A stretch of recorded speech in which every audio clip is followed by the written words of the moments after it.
Chapter 1. The Impossible Crime.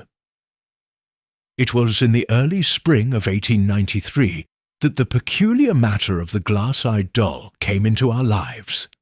An affair so fantastical in its initial details that even I, who had by then chronicled many of Holmes's most astonishing exploits, was inclined to suspect some elaborate hoax or fevered delusion. Yet, as is so often the case with such mysteries, the truth, once grasped, was at once more chilling and more logical than any fiction could devise.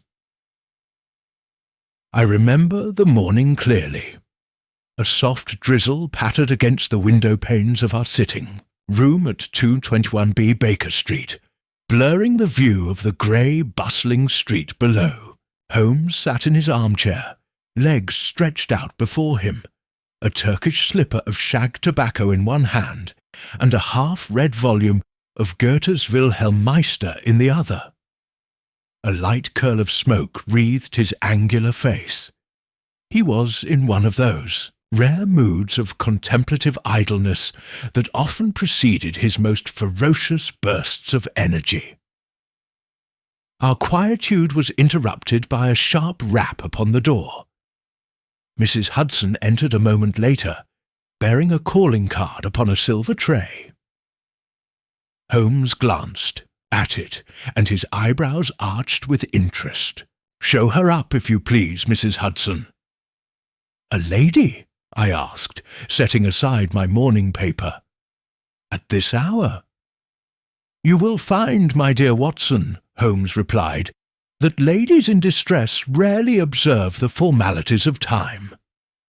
Or he. Moment later, the door opened to admit one of the most singular figures to have ever graced our sitting-room.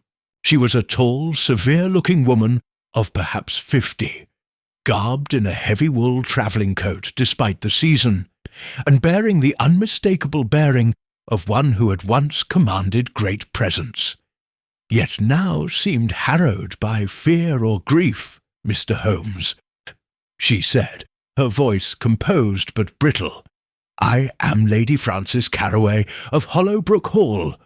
I have come to you because something monstrous has occurred." Holmes gestured her to a seat. "Please, Lady Frances, you may speak freely. Dr. Watson is my trusted colleague."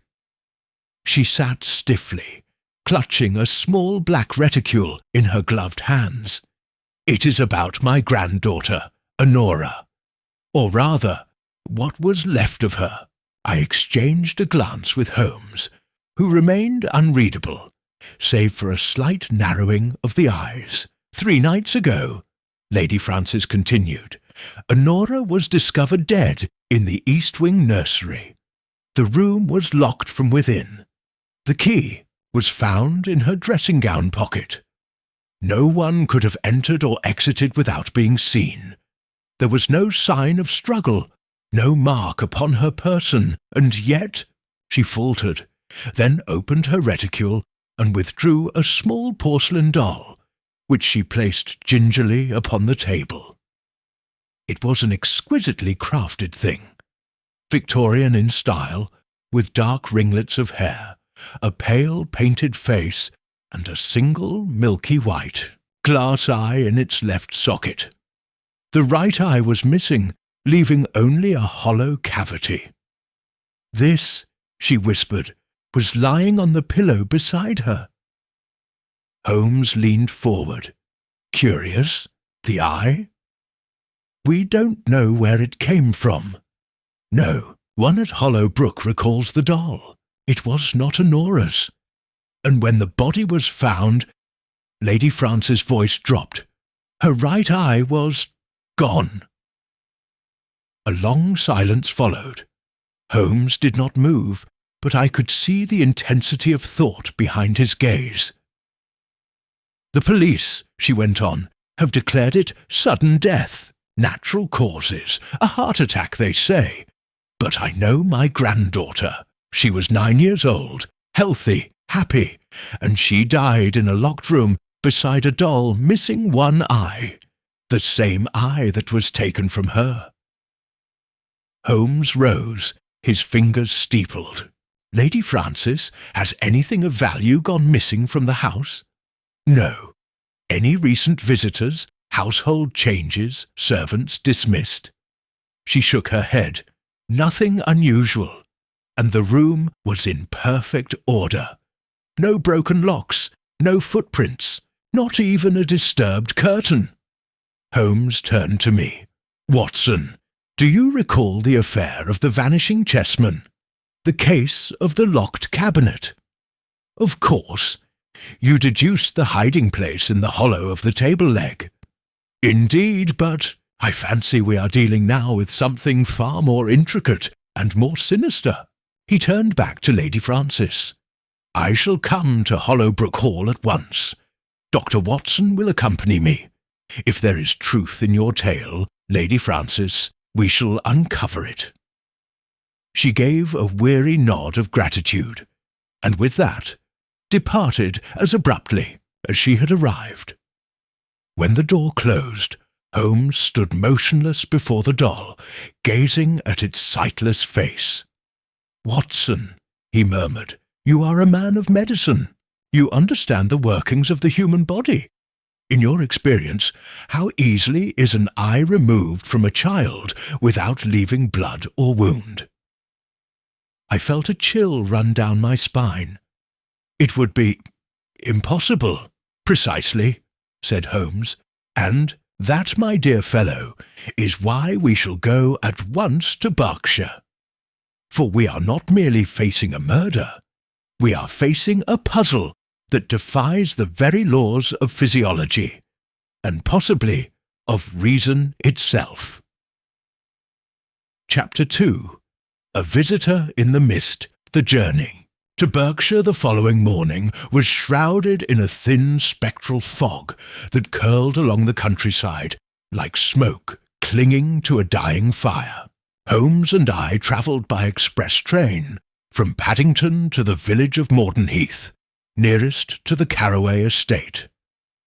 Though I attempted to pass the time with the Times and a flask of coffee from Mrs. Hudson, Holmes remained quiet and watchful, his sharp eyes flicking across the compartment's window as though reading invisible signs written in the mist. "Have you formed an opinion already?" I asked at last, unable to contain myself. "My dear Watson," he replied, his tone mild, "you of all people know that opinions formed too hastily are often the most treacherous. As yet, I have only observation, which are that Lady Frances, despite her high breeding and practised composure, is in a state of considerable psychological strain, evidenced by the slight twitch in her left hand, and her failure to recall whether the doll belonged to the household. Either she is more frightened than she admits, or more involved." I frowned. "You suspect her?" Holmes did not answer. Instead, he returned to his thoughts, and it was not until we were met at the small Mordenheath station by a liveried footman from Hollowbrook Hall that he stirred once more. The hall itself emerged from the fog like some ancient spectre, grey-stoned, with mullioned windows and ivy-choked turrets. It stood at the crest of a sloping moor, its chimneys exhaling faint ribbons of smoke into the morning gloom. A more fitting locale for a Gothic tragedy could scarcely be imagined. We were greeted at the great oak door by the butler, a rigid, pale-faced man named Wexley. He led us through an imposing entrance hall lined with faded oil portraits and into a drawing-room where Lady Frances stood waiting beside a fire that seemed more ceremonial than warm. "I thank you for coming so quickly, Mr. Holmes," she said, offering a nod to both of us. "The East Wing has been left undisturbed since the tragedy. I gave strict orders." "Quite proper," said Holmes, removing his gloves. "Before we inspect the scene, may I ask a few preliminary questions?" Lady Frances gestured to the hearthside chairs. Of course, Holmes did not sit. Was the child alone that evening? She was put to bed by her governess, Miss Edith Markham, at 8 o'clock. I myself saw her at past, when she asked for a glass of warm milk. She seemed her usual self, cheerful even, no sign of illness. And what time was the body discovered? Shortly after 7 the next morning. The housemaid Jenny knocked and received no answer. When she fetched Wexley to open the door, it was found locked from the inside. He broke in. Honora was lying still on the bed, and that doll was beside her head. Holmes's gaze flicked to the fire, where a log hissed softly. Was the key found on her person? In the pocket of her dressing gown, Lady Frances affirmed, and the windows shut, latched from within. Holmes nodded slowly, his expression unreadable. I shall want to speak with Miss Markham and to see the room precisely as it was found. But first, Lady Frances, does the name Vignette mean anything to you? She blinked in surprise. Yes, Vignette was a nursemaid in my husband's time. She left many years ago. Why do you ask? Holmes gave a vague smile. Idle curiosity. Before she could respond, the door opened, and in stepped a woman of unusual bearing. Tall, plainly dressed, with sharp features and pale blue eyes that gave the impression of seeing far too much. She wore her hair in an austere bun, and carried herself like someone accustomed to silence and obedience. "Mr. Holmes, Dr. Watson, this is Miss Markham." Holmes gave her a slight bow. "Miss Markham will not keep you long. I understand. You were the last to see Miss Honora alive." "Yes," she replied quietly. "She had asked me to fetch her doll from the library, a newer one, not the one you saw. When I returned, she was already in bed." "Did you notice anything unusual in her behavior?" "No, only, well, she asked me if her old toys had dreams. I told her not to be silly. Then she smiled and went to sleep." Holmes was very still. "Old toys, you say?" "She kept a few childhood playthings in a trunk, but that glass-eyed doll was not among them." "Are you certain of that?" "I would swear it, sir." Holmes exchanged a glance with me. "One last thing. Do you recall if the doll was dry or damp when found?" Markham's brow furrowed. Yes, actually. Jenny said it was slightly damp to the touch, like it had been out in the weather." "Interesting," Holmes murmured. We made our way next to the east wing. The halls were narrower here, the wallpaper more faded, the air chill and curiously heavy. The nursery itself was a modest room, painted in pale blue, with a child's drawings pinned on one wall and a rocking chair near the fireplace. On the bed, untouched since that dreadful morning, was the small indentation where the child had lain. Holmes examined the door first. The lock was undamaged, and the key was still present, delicately tagged and bagged by local constables. He studied the hinges, the jamb, and the narrow sill beneath the door. Then he moved to the windows, inspecting the frame and the small rusted latch. He sniffed at the glass, then reached down and ran a gloved finger along the outside of the sill. "There was a ladder here once," he said absently. "Long ago. See where the stone has worn." "But not recently," I observed. "Correct. And yet Someone leaned upon this sill within the last week. There's a faint indentation in the dust here. But how could anyone have entered? The window is locked. Yes, said Holmes, almost to himself. Exactly. He turned at last to the bed, examining the linens, the pillow, and the spot where the doll had rested. And then something caught his attention. Reaching into the narrow space between the bed and the wall, he retrieved a small shred of fabric. Red velvet, frayed at the edge. Holmes held it up to the light. "Watson," he said, his tone low, "do you recall the glass-eyed dolls popular in Bavaria during the 1860s? The kind sold in pairs, one male, one female." "I've seen pictures," I said. "Well then," he said, pocketing the scrap, "it appears this one may no longer be alone." Chapter 3. The Whisper Behind the Wardrobe. The midday sun had begun to force its way through the thinning mist by the time Holmes concluded his meticulous inspection of the nursery. I had watched him for over an hour, moving with that feline grace he always exhibited when engaged in investigation.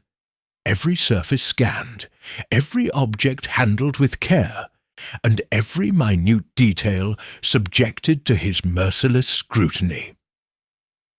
He now stood at the centre of the room, arms folded, his gaze fixed not on the bed nor the window, but on an unassuming child's wardrobe of white-painted wood that stood flush against the far wall.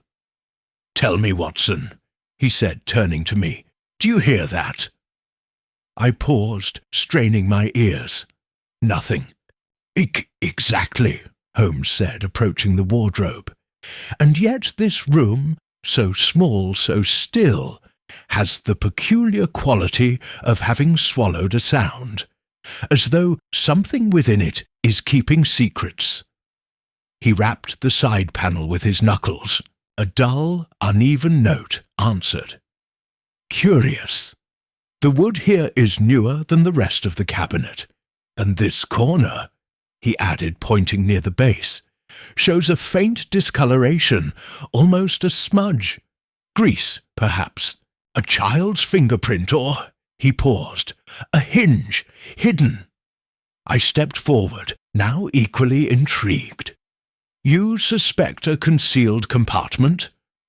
"I suspect," said Holmes, producing a small folding blade from his pocket, "that this wardrobe has not revealed its full character." With precise care, he slid the blade along the inner edge of the panel. There was a faint click, then a gentle pop of release, and with a soft groan of wood, the entire left side of the wardrobe creaked open, revealing a hollowed interior behind, the shelves. It was little more than a shallow recess, perhaps 18 inches deep and 3 feet tall, but within it lay a strange and chilling sight, a doll. But unlike the one Lady Frances had shown us earlier, this was not female. It was a male figure, dressed in worn red velvet trousers and a black felt waistcoat, its limbs jointed with brass rivets, and its left glass eye intact, while the right socket was conspicuously empty.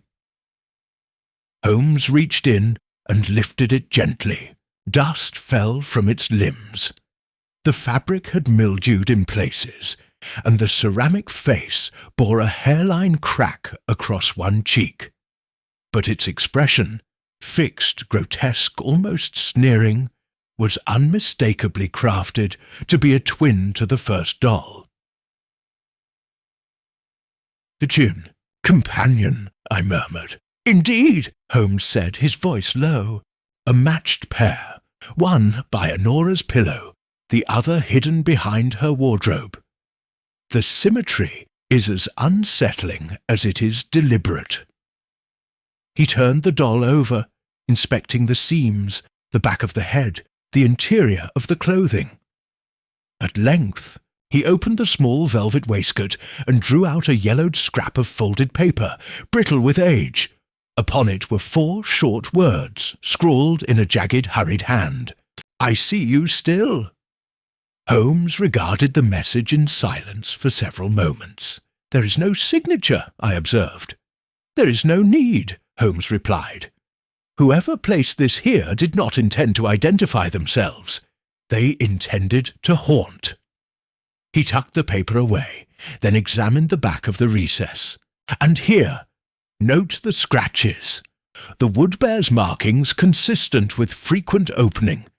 This space has been used repeatedly." "For what purpose?" Holmes straightened. "To observe, to listen, perhaps even to emerge." I felt a shiver pass through me. "You mean someone could have hidden in here? Or something," he said cryptically. Before I could press him, the creak of the nursery door caught our attention. It opened slowly to reveal a pale-faced child standing uncertainly in the doorway. It was a boy of perhaps 8, with red curls and wide eyes the colour of slate.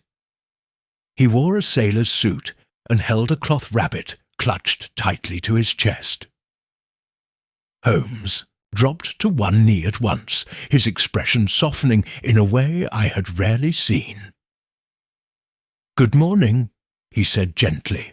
"And who might you be?" "I'm Thomas," the boy whispered. "I live in the West Wing with Mummy."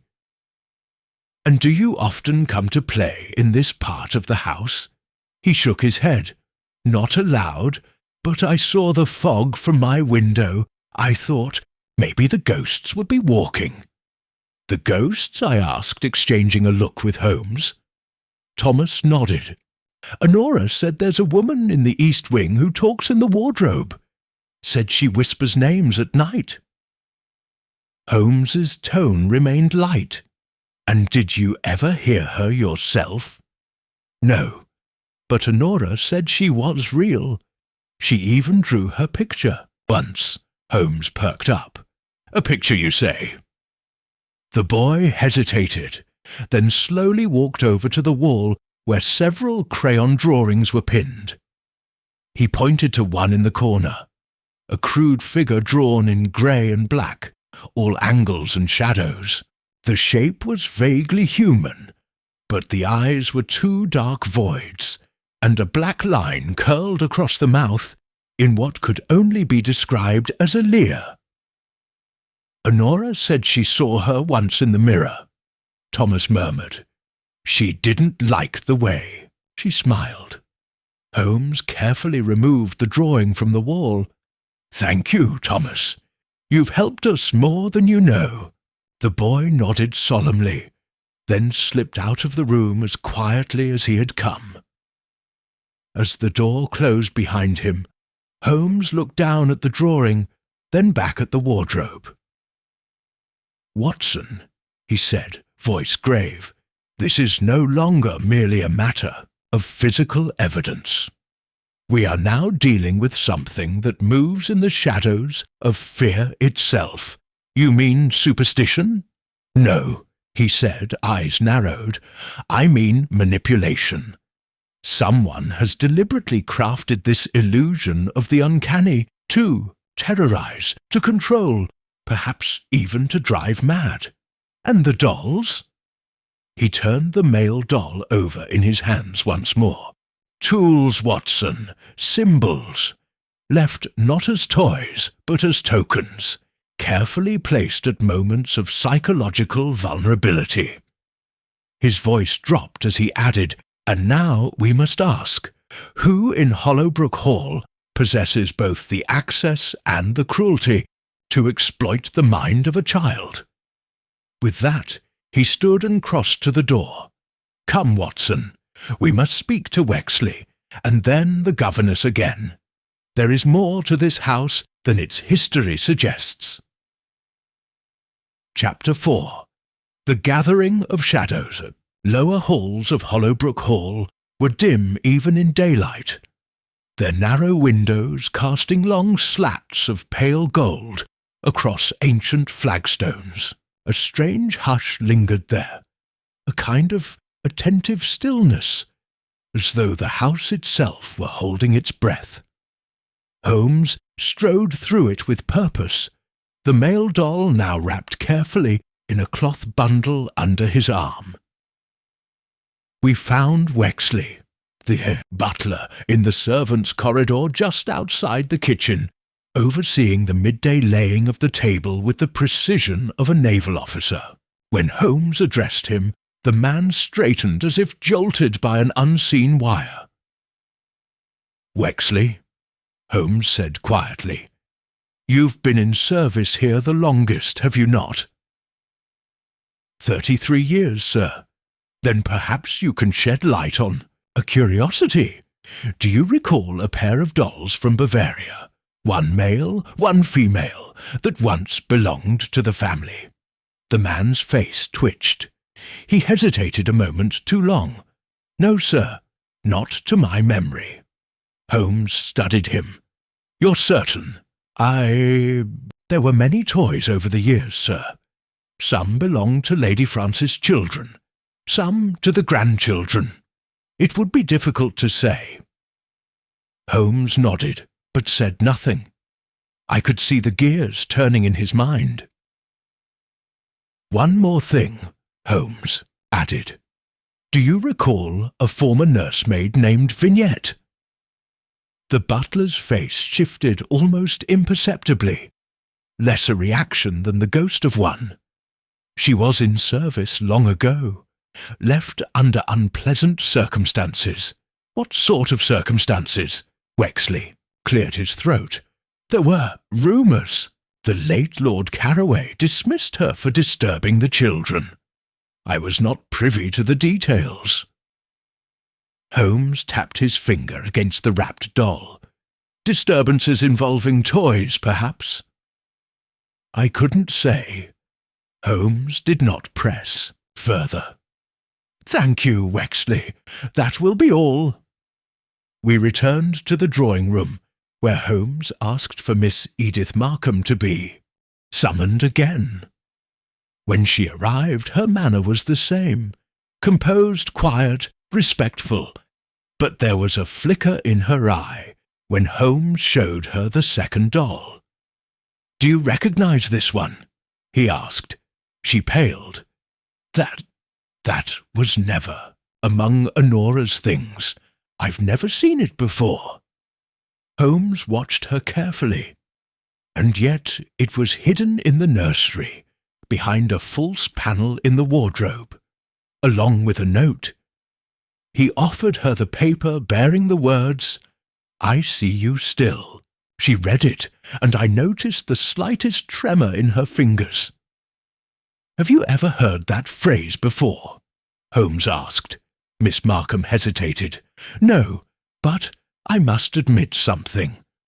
Honora had been frightened lately, not in any dramatic way, but in subtle things. She began refusing to sleep with the lights out, claimed she heard tapping sounds in the wardrobe. She said the dolls whispered."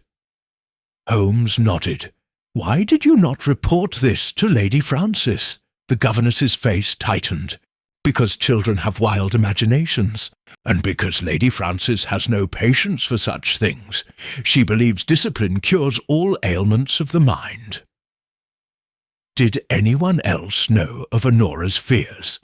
Miss Markham pursed her lips. "Possibly her cousin Lydia. They were close. She's 15, too old to play, but always made time for Honora." "And where is Miss Lydia now?" "She's in mourning, of course, kept mostly to her room. Lady Frances insisted on seclusion." Holmes turned abruptly. "Then it is time we met her." The hallway to Lydia's chambers was lined with portraits of the Carraway lineage, all of them unsmiling and severe. A maid named Clara led us to the last door on the right. She knocked softly and called through the wood, "Miss Lydia?" Mr. Holmes and Dr. Watson are here to see you." There was a pause. Then the latch clicked, and the door opened slowly. The girl who stood before us was striking, not in a conventional sense, but in the intensity of her gaze. She had long ink-black hair pulled into a single braid, and wore a high-necked black dress that made her seem older than her years. Her face was pale, her eyes red-rimmed, but lucid. "You've come about Honora," she said, not asking Holmes, inclined his head. "Yes, Miss Lydia. May we speak with you?" She nodded and stepped back into the room. It was simply furnished, save for a cluttered writing desk and a small bookshelf beside the bed. Upon the window-sill sat a dead rose in a vase, its petals brittle, its stem blackened. "Honora told me things," Lydia said without prompting, "about the whispers, the wardrobe, the doll that stared. Did you believe her?" Holmes asked. "I wanted to, but you must understand, this house, it gets into your thoughts. Like mildew. You stop knowing what's real." Holmes studied her intently. "Have you ever seen this doll before?" He unwrapped the red velvet figure and held it out. Lydia recoiled ever so slightly. "Yes," she said quietly. "It was in the attic once, years ago. I saw it with the other one. They were kept in a box labelled Vignettes Teaching Aids. That name again?" I glanced at Holmes. "Who found them?" he asked. "My brother Julian. He was 14 at the time. Thought they were amusing. Took them down, played tricks with them. But one day they vanished. He said someone took them from his room." "Who?" She hesitated. "He said it was Wexley, but the butler denied it. Then Julian stopped talking about them. 2 months later, he was sent away to school." "And where is Julian now?" "Dead," Lydia said plainly. "He drowned in a boating accident off Brighton, 2 years ago." A silence settled over the room. Then Lydia stood. "Do you think she was murdered?" Holmes did not answer directly. "I think there is a pattern here. A pattern designed long ago, with care and cruelty." Lydia's expression hardened. "Then find whoever did it, and end it." Holmes bowed. "That is my intention, Miss Carroway." As we stepped back into the corridor, I turned to Holmes. "Do you truly believe we are facing a murderer, Holmes? Not some twisted prankster or hysterical delusion?" Holmes's expression was grave. "Watson, you know my methods. I do not indulge in speculation. But there is one rule I hold sacred. When multiple individuals report the same impossible thing, it is not hysteria. It is theatre. And someone is directing the scene from the wings." We walked in silence until he added, "I shall wire Lestrade tonight. There may be a need for Scotland Yard's presence. Quietly, for now. But mark my words, Watson, we are dealing with a mind both dangerous and deliberate. And for the first time since we'd arrived at Hollowbrook Hall, I saw something in Holmes's face that made my stomach tighten. Not curiosity, concern. Chapter 5. The Jealous Flame. We dined that evening in the formal dining room of Hollowbrook Hall, a grim affair conducted beneath the unblinking portraits of dead Carraways, whose painted eyes seemed to follow our movements with silent judgment. Lady Frances presided at the head of the table like a cold moon surrounded by fading stars. Her presence regal, remote and unyielding. Miss Markham, Lydia, and a taciturn cousin named Augustus Carroway were also in attendance. Augustus, a heavy-set man of 35 with a drooping moustache and a perpetual air of sleepy indifference, barely touched his food, preferring instead to sip sherry and mumble vaguely about the weather. Holmes, however, was watchful. He spoke little, but missed nothing. Every glance, every hesitation, every shift of tone was noted with surgical precision. I had seen him in this mode before, detached yet intensely present, as though he were playing a symphony in his mind, and each person's words were merely instruments in its rising crescendo. Lady Frances was in a clipped mood. "I trust your investigations have turned up something of value, Mr. Holmes," she said without looking at him. "They have begun to assemble into a picture, Lady Frances," Holmes replied smoothly, "though some brush strokes are still missing. I hope to complete the portrait soon." She did not ask for elaboration. After dinner, the household began to retire. Holmes declined an offer of port, and instead suggested we take a turn about the gardens. The fog had lifted, replaced by a sharp wind that stirred the hedges and set the treetops rustling. With quiet urgency, we walked in silence past the old sundial and a row of frost-bitten rose bushes until we reached a stone bench near the edge of a dry fountain. Holmes lit a cigarette and drew in the smoke deeply. "There is a pattern forming," he said at last, "but it is blurred by sentiment, half-truths, and long-buried guilt." "You believe Lydia?" I asked. "I believe Lydia has told us what she believes to be true. But belief and truth, Watson, are not always faithful companions." He flicked ash into the wind. "Consider the facts. 2 dolls, 1 hidden, a locked room, death, a note with a veiled threat, and now 2 separate references to Vignette, a name dismissed too quickly by those who ought to remember it. You think the past is bleeding into the present? More than that, I think someone is using the past, manipulating it like a mask to conceal their own face." Just then, a figure emerged from the shadows near the stables, approaching at a brisk pace. "It was Wexley. Begging your pardon, Mr. Holmes," he said, breath misting in the cold. "But there's been an incident in the East Wing, the governess's room." Holmes was instantly alert. "What sort of incident?" "There's been a fire, sir. Small, contained, but deliberate." We followed Wexley at once, our footsteps echoing against the stone corridors, as we entered the East Wing once more. The air grew warmer as we approached. A faint haze still hung in the passage outside Miss Markham's quarters. The smell of scorched fabric and old wood clung to the walls. Inside, the damage was clear. A fire had been set on the floor beside.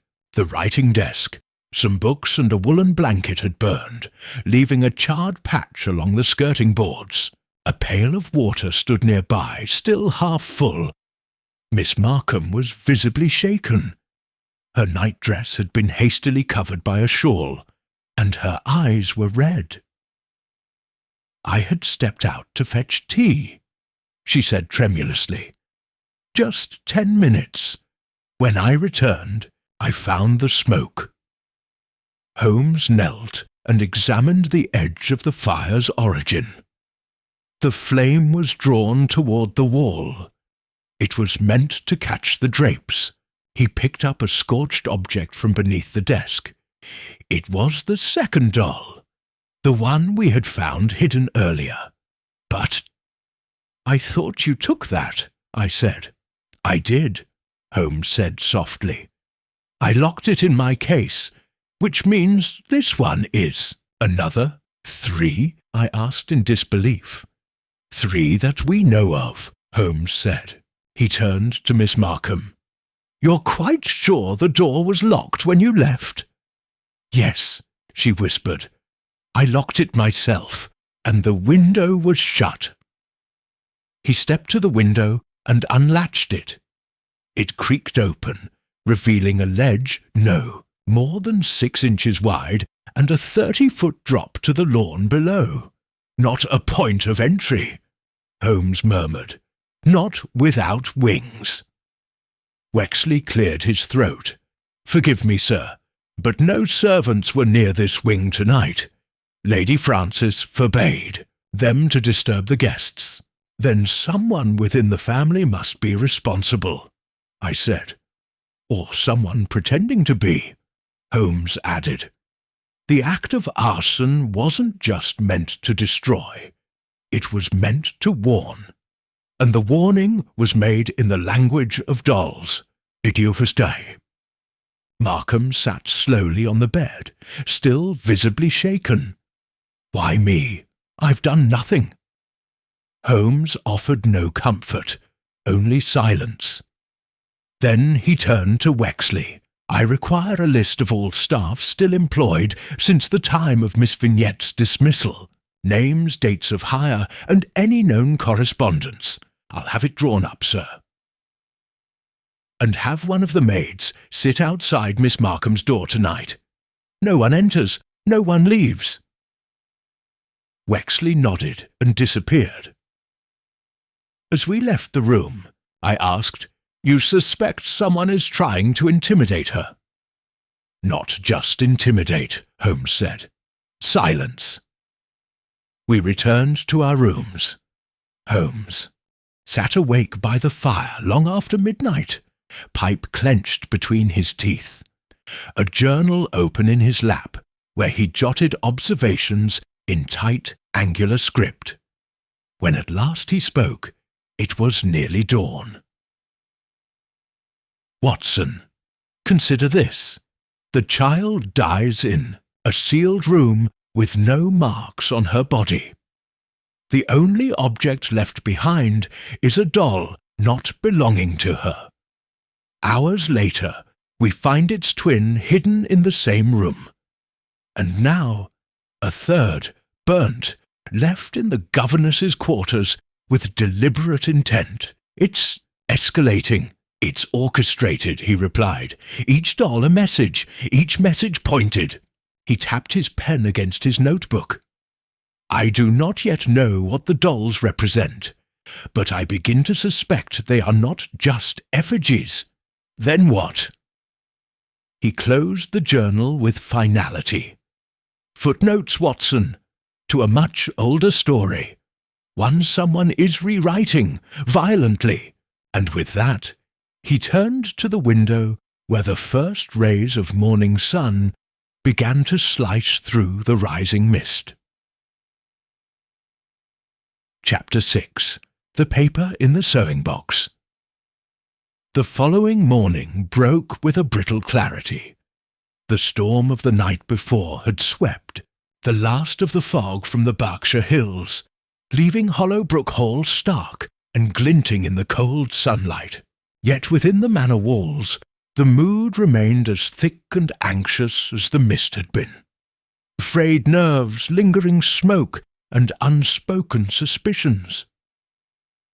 Holmes rose early, declining breakfast, and instead pacing our shared quarters with sharp, restless energy. He seemed to be composing thoughts too large to contain, pausing only to scratch something into his notebook or stare into the embers of the hearth.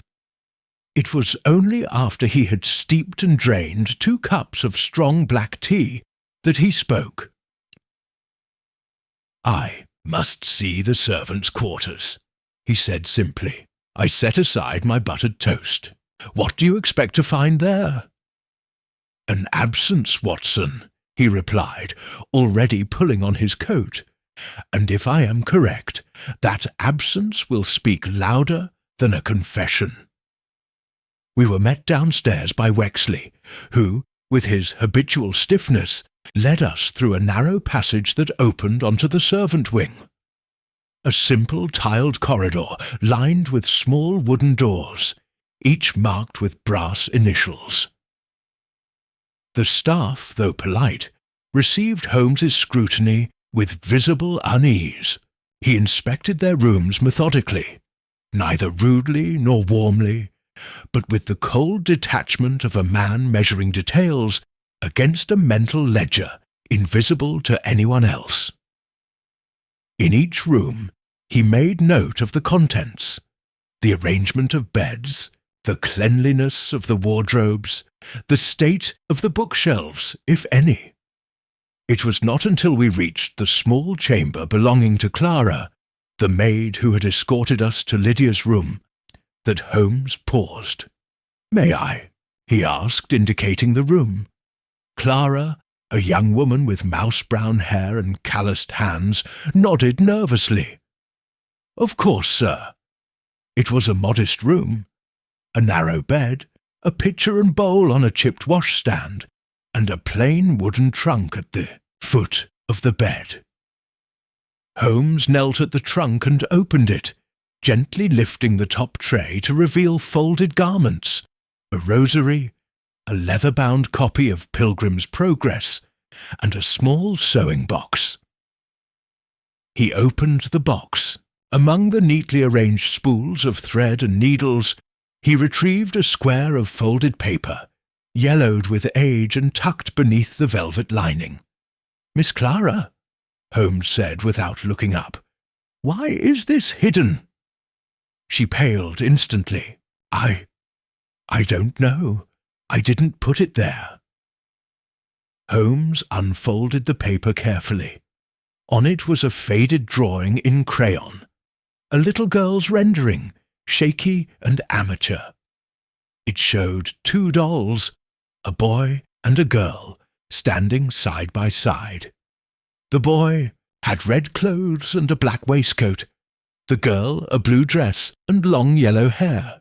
But what drew the eye was what surrounded them. Jagged lines, angry red scribbles that resembled fire or lightning, and a third figure, crudely shaped, looming over the dolls, with what seemed to be a hole where the face should have been. "Seen this style before," Holmes murmured. "In Honora's room.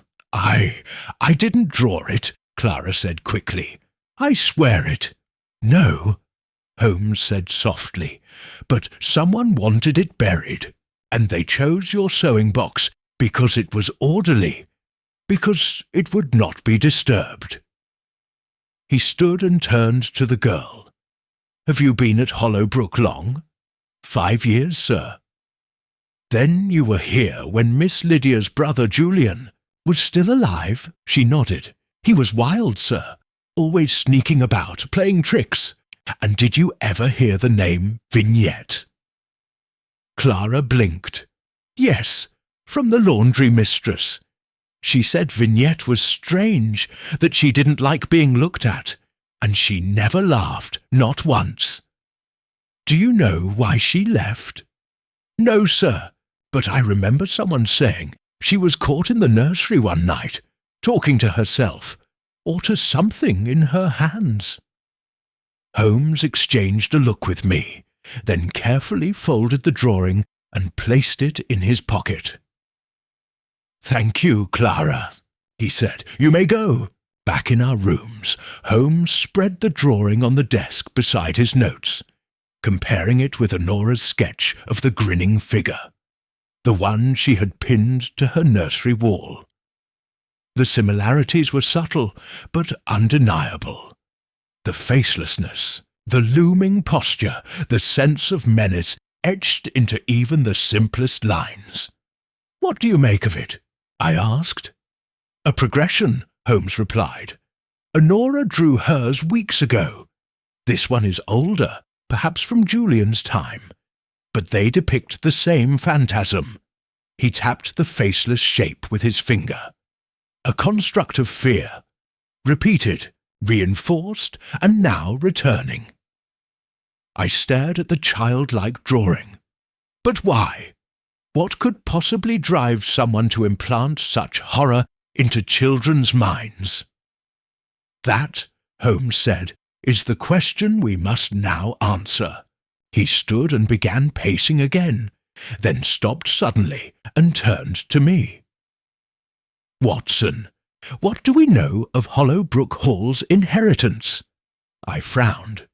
Only that Lady Frances is the matriarch, and that Lydia is her closest surviving heir. But beyond that, nothing specific. Holmes tapped his temple. Lady Frances mentioned nothing of trustees nor of entailed estates. And yet, there is something in the way she guards this house, a possessiveness that suggests more than just family pride. We must understand the structure of this family, its fortune and its silences. You suspect money? I suspect motive, Watson. And money, when combined with resentment and opportunity, can be a most persuasive tutor of evil. That afternoon, we visited the village solicitor, Mr. Hammond, under the pretense of confirming legal procedures for sudden child deaths. A perfectly reasonable cover. Mr. Hammond, a florid-faced man with spectacles balanced precariously on the end of his nose, was only too happy to speak of the Carraways once prompted. Old family, he said, established but dwindling. Lady Frances controls the estate outright since her husband's death 10 years ago. There was a son, Richard, but he died abroad. Tragic accident. Any grandchildren besides Miss Lydia and the late Miss Honora?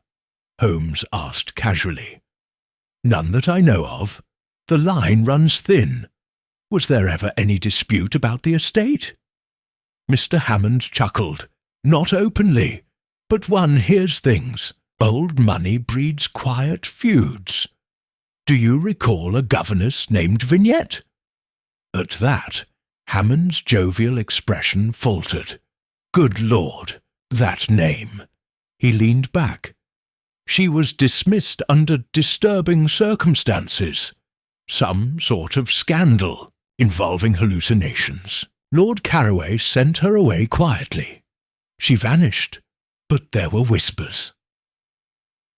What kind of whispers? That she believed the dolls could see her. Holmes smiled faintly. Perhaps they could. We thanked Mr. Hammond and departed, as we walked back up the sloping road toward the house. The sky darkened with approaching rain. So the family tree narrows, Holmes murmured, and the roots twist deeper than we were told. Do you think Vignette is still alive? I asked. I think, Holmes replied, that whether living or dead, someone is determined to keep her memory very much alive. He looked up at the looming turrets of Hollowbrook Hall, its stone, walls grey against the bruised sky, and until we know who and why, no one under that roof is truly safe. Chapter 7. The Voice Beneath the Floorboards. That evening, Hollowbrook Hall lay under the hush of oncoming rain. Wind pressed against the windows in long, low breaths, and the candles in the hallways flickered as though reluctant to stay alight. The household had retreated early. Lady Frances to her private study, Lydia to her chamber, and the servants to their wing, save for a single maid stationed outside Miss Markham's door, per Holmes's instructions. The atmosphere was one of strained quiet, as if the very stones of the house anticipated another act in a dark play not yet concluded. Holmes was not at rest. Shortly after 9, he rose from his chair, took up a lantern and a length of cord, and announced, "Watson, we are going to the nursery once more." I followed him without question. We crossed the creaking floors of the east wing and entered the nursery, the air now cold and dry, carrying a faint lingering scent of burnt wax and lavender powder. Holmes handed me the lantern and knelt at the base of the wardrobe, the same one that had concealed the second doll days before. "I've been considering," he said, inspecting the lower boards, "how the nursery contains so many impossible elements. Locked doors, sealed windows, no footprints or marks, yet remains the stage of deliberate acts." He tapped the floor. "This plank, Watson. Run your hand along it." I did so, and found a barely perceptible ridge where one board sat unevenly above the others. Holmes produced a small pry tool from his coat and worked it carefully beneath the edge. With a soft pop, the board lifted, revealing a dark cavity beneath, no larger than a dog kennel. Holmes peered inside. "Lantern, please." I handed it over, and he lowered the light into the hollow. There, amid cobwebs and dust, lay a narrow recess between the joists, cramped, but just wide enough for a slender figure to crawl through. Scratches marred the wood, old and fresh alike. A small scrap of cloth hung on a nail, and on the far end, beneath the edge of the wall, a bundle of papers tied with twine rested upon a child's shoebox. Holmes retrieved both with great care and laid them out upon the nursery floor. The papers were letters, faded and brittle, some torn at the edges. The handwriting was precise, measured, almost painfully neat. Holmes read the first one aloud. "To the Lady of Hollow Brook, you were wrong to take them from me. They speak to me still, even in silence. They tell me what you will not. They are the only ones who do not lie." A second letter read, "Honora is hers now. She sees through the doll's eye. She whispers to it when no one listens. You should not have let her sleep in that room." Holmes looked up slowly. "These are not recent." I examined one closely. The ink had bled slightly along the grain of the paper. "How old?" 10 years, perhaps more," Holmes replied. "But whoever placed them here meant them to be found eventually, or left them behind in haste." He opened the shoebox next. Inside lay a collection of items so strange and intimate that I felt a faint chill just looking at them. A child's hair ribbon, 2 teeth wrapped in cloth, a broken music box key, and, most disturbingly, a fragment of mirror etched with a crude smile in charcoal. Holmes held the mirror shard in his palm. Symbols again. Personal relics twisted into tokens. "It's not just a pattern of murder, Watson. It's a ritual." We heard it then, a whisper, faint, like wind over reeds, yet distinct. A syllable, or perhaps a name, uttered in the tiniest voice. "Lydia!" We both froze. The whisper came again, this time from below. Holmes shot to his feet.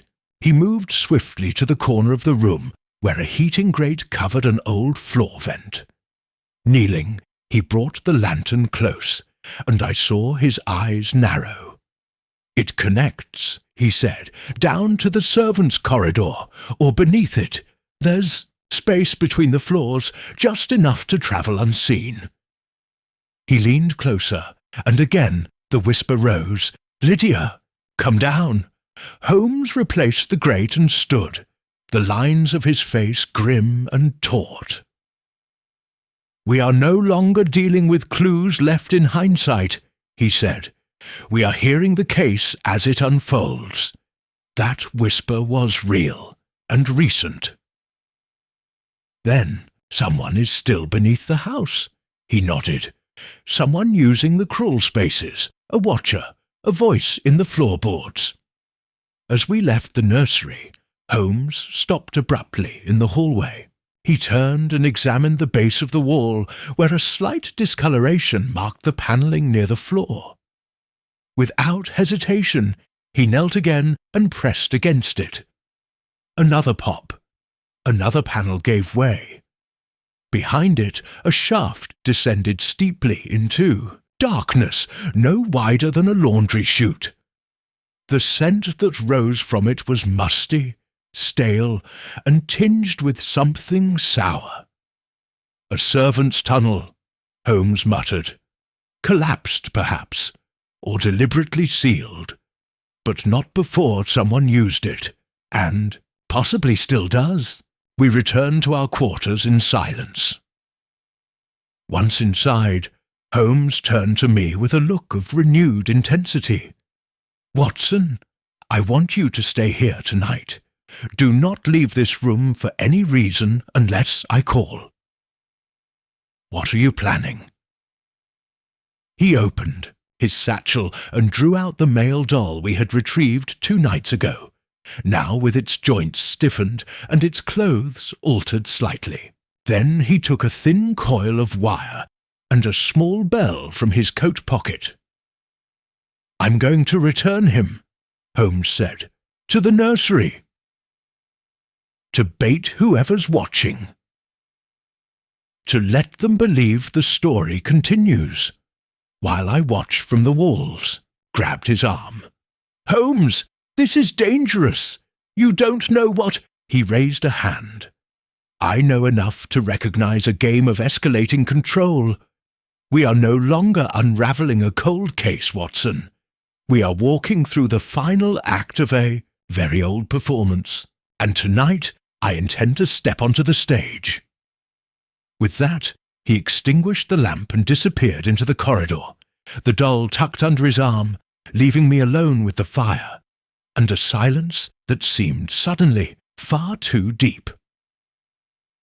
Chapter 8. Holmes in the walls. The clock on the mantel struck 1.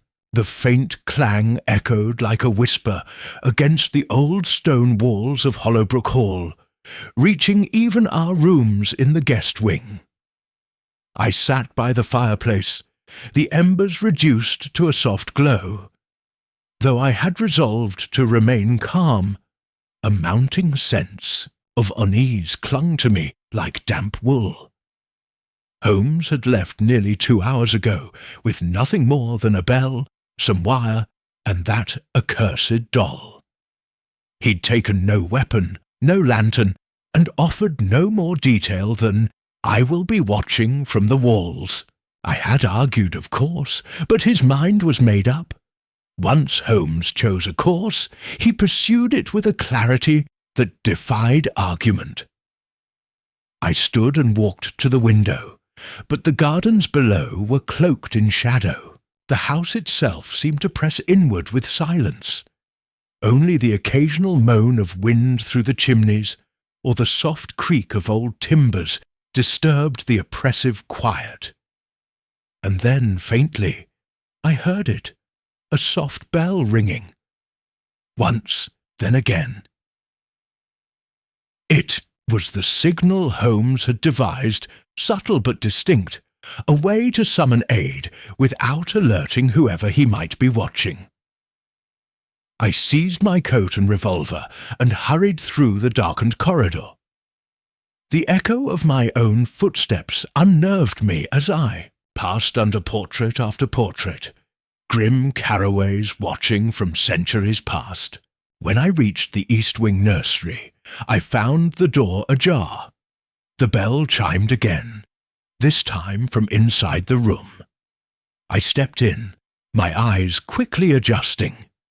Moonlight streamed in through the curtains. The nursery was empty, the bed undisturbed, but the bell now hung from the wardrobe door, swaying gently on its wire. Holmes was nowhere to be seen. I turned slowly, taking in the shadows, and then I heard it. a faint, rhythmic sound, something between breathing and dragging, coming from behind the wall. I crossed to the panel Holmes had discovered the night before and pressed against the baseboard. With a soft groan, it opened, revealing the narrow shaft descending into the dark. From within came a whisper, but not a name this time. It was a low chant, broken and barely human, repeating syllables in a cadence that made my skin crawl. I peered down the shaft, saw nothing, and then, without further hesitation, descended. The tunnel beneath the nursery was barely tall enough for me to crouch. The air rank with mould and old dust. My revolver was clutched tightly in one hand, a lantern in the other. The wooden beams creaked beneath me as I moved, the sound of my own breath deafening in the close space. The chanting grew louder. It was coming from just ahead. I turned a corner and stopped. There, in a shallow alcove carved into the foundation wall, stood Holmes. He was perfectly still, crouched low, his back pressed against the stone. Before him, on the floor, was a gap in the wall, no larger than a mail slot, leading into the base of the drawing-room chimney. Holmes turned slightly and raised a finger to his lips. I nodded. He moved aside to let me see. Through the slot, I could just make out a flicker of candlelight and a figure. It was a woman, draped in shawls and veils, her back to us, kneeling before what looked like a makeshift altar formed from broken bricks and child's toys. 3 dolls sat upon it, arranged in a row. 1 male, 1 female, and a third, new to us, made of cloth, with buttons for eyes and a mouth stitched shut. The woman was muttering as she moved her fingers in strange patterns over the dolls, heads pressing her thumbs into their faces, weaving thin cords around their necks. "She's performing some kind of ritual," I whispered. Holmes nodded. "It's not real magic, Watson. It's theatre. But the danger lies in how deeply she believes in her own illusions, and how deeply others believe in her." "Who is she?" Holmes's voice was razor-sharp. "Her name is Isadora Vignette." Stared at him in disbelief. "She's alive?" "Yes, and very much in the house." I struggled to understand. "But how? Everyone said she vanished." Holmes's expression darkened. "Because she was never truly dismissed. The Carraways paid to have her hidden, out of guilt or fear, perhaps both. And she's lived beneath the house all this time. The crawl spaces, in the shafts, in the servants' tunnels long since sealed and forgotten. She knows every crack and crevice." Holmes drew back, careful not to disturb the dust. "She was once entrusted with children, and now, she believes, the dolls speak for them." He turned to me. "We must act quickly." As we started back through the tunnel, he explained. "Honora must have stumbled upon her, or perhaps spoke to her through a grate or crack in the wall. Vignette, deluded as she is, believed Honora was one of hers. And when she learned the child would be sent away for schooling, she panicked." "She murdered her?" I said quietly. "Yes, with poison perhaps, or a sedative delivered through the milk. Something untraceable. Then she staged the room, locked the door, placed the doll. And the other attacks. Retaliations. Miss Markham must have grown suspicious. Or Vignette thought so. The fire, the planted doll, it was meant to silence her. And the letters we found, left like breadcrumbs, not to confess but to warn. I shook my head. "This is madness." Holmes stopped abruptly. "No, this is grief, twisted into obsession. She lost her place, her purpose, and now she believes she's a guardian once more. But one must ask, who allowed this to continue? Who concealed her? Who fed her when the house changed hands? Wexley? Lady Francis?" I felt a sinking sensation in my gut. Holmes continued, "She may not be acting alone." When we emerged from the shaft, the air in the nursery felt colder, more brittle. Holmes closed the panel, restored the room to its original state, and locked the door behind us. "We'll confront her tomorrow," he said, "in daylight, and with Lestrade at our side. You'll risk letting her roam free another night?" Holmes looked toward the east wing with a calm, grim finality. "She won't leave the house. She can't. It's her sanctuary, her shrine." And then, for the first time since the case began, Holmes spoke not with confidence, but with gravity. "We are not simply chasing a criminal now, Watson. We are entering a sanctum of delusion built upon loss, silence, and generational guilt. And if we are not careful, this house will bury the truth with us still inside it." Chapter 9. The Unseen. Dawn broke grey and bitter over Hollow Brook Hall. Frost clung to the window panes, and in the east pale sunlight bled weakly across the moors. The house, once again, was silent, but it was a different kind of silence now, less watchful, more anticipatory, as though something deep within the foundations had grown restless. Holmes had not slept. When I rose, I found him seated at the writing desk, his gaze unfocused but alert, like a chess master visualizing the final gambit before the first move is made. The fire had burned to cinders. His pipe lay cold. "She's quiet this morning," he said without turning. "Too quiet." "You mean Vignette?" "I mean the house." He stood abruptly and crossed to the window, staring out across the east lawn. "Watson, the woman we saw last night was not mad in the usual sense, not wild or incoherent. She was composed, ritualistic, purposeful." He turned to me.